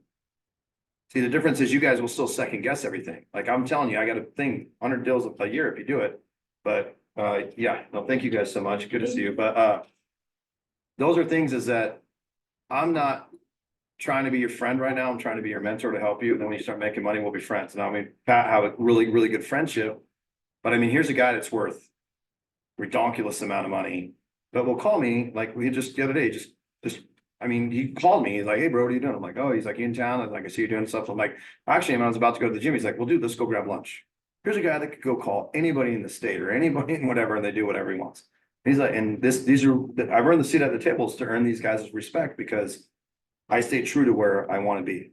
So of this, write a business plan on where you want to be, what your company's worth, write out your personal goals, your business goals, your finance goals, learn to do this, and then take what I said in the whole about the marketing and open houses and building it, and it'll flow a lot easier. And I know you guys got good coaches on the team. I coach them. So they're getting their asses chewed just like I got chewed. I'm just, you know, how shit rolls downhill. They're feeling the shit roll downhill for a minute, right?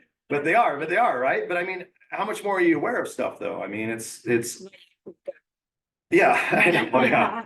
But Colette helped you fix it though. Yes. Yeah, there's always a who not. Well, she's On a like, I don't know this. I'm like, Sunday. dude, just call Colette. She did Sunday.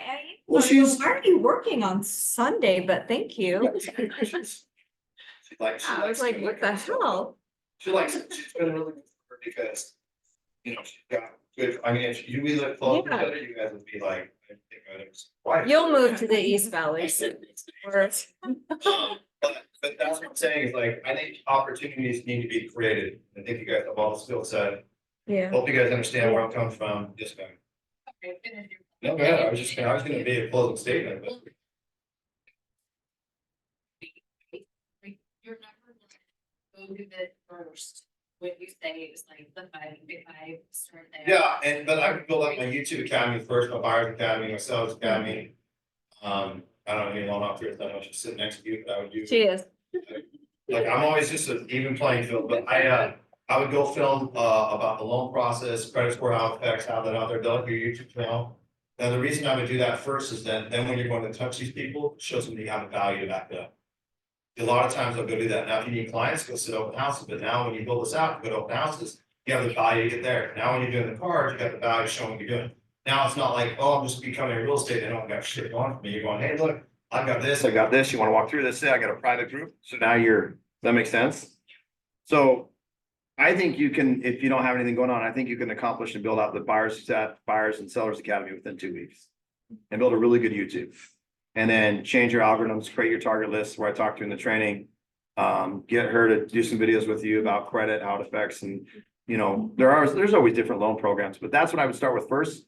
Once you have that after 2 weeks, then you can just hammer your clients and now you're not trying to like justify why they should use you. You can already show them why they would use you and why you look like a I'm professional. assuming like in your training, Buyers Academy for Dummies, like, so I'm going through. I do through the videos. Get started platform here, right? So Right. I understand that, Right. but I haven't gotten to build out buyers. Well, so I teach you how to build out YouTube and how to set it all up, banners and everything like that. She'll share Alex's link and wherever it's because it's really you. I mean, it's the buyer and seller evergreen videos. So you can put them all out there and then you know, I'm not a videographer. I just get you the basics of it all. And a lot of people get that construed, like, how do you do this? I'm like, dude, I'm a real estate coach, I'm not a videographer. Like, go hire somebody. I hire people that will go out and do that, but I get you to the basics, you know?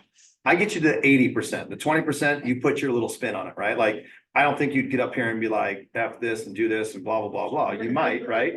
But if you do, you should, it'd be better. Like, then you get some attention, right? You're like, dude, this is some great, but I never did that until I would practice my speeches in front of, so I asked the same question to my mentor. She's like, no, you need to say it here. You need to add this here. You need to add a story here. You need to critique here. But these guys that had been on stages, like, you know, my buddy, he gets paid $50,000 for 40 minutes to do a speech like this.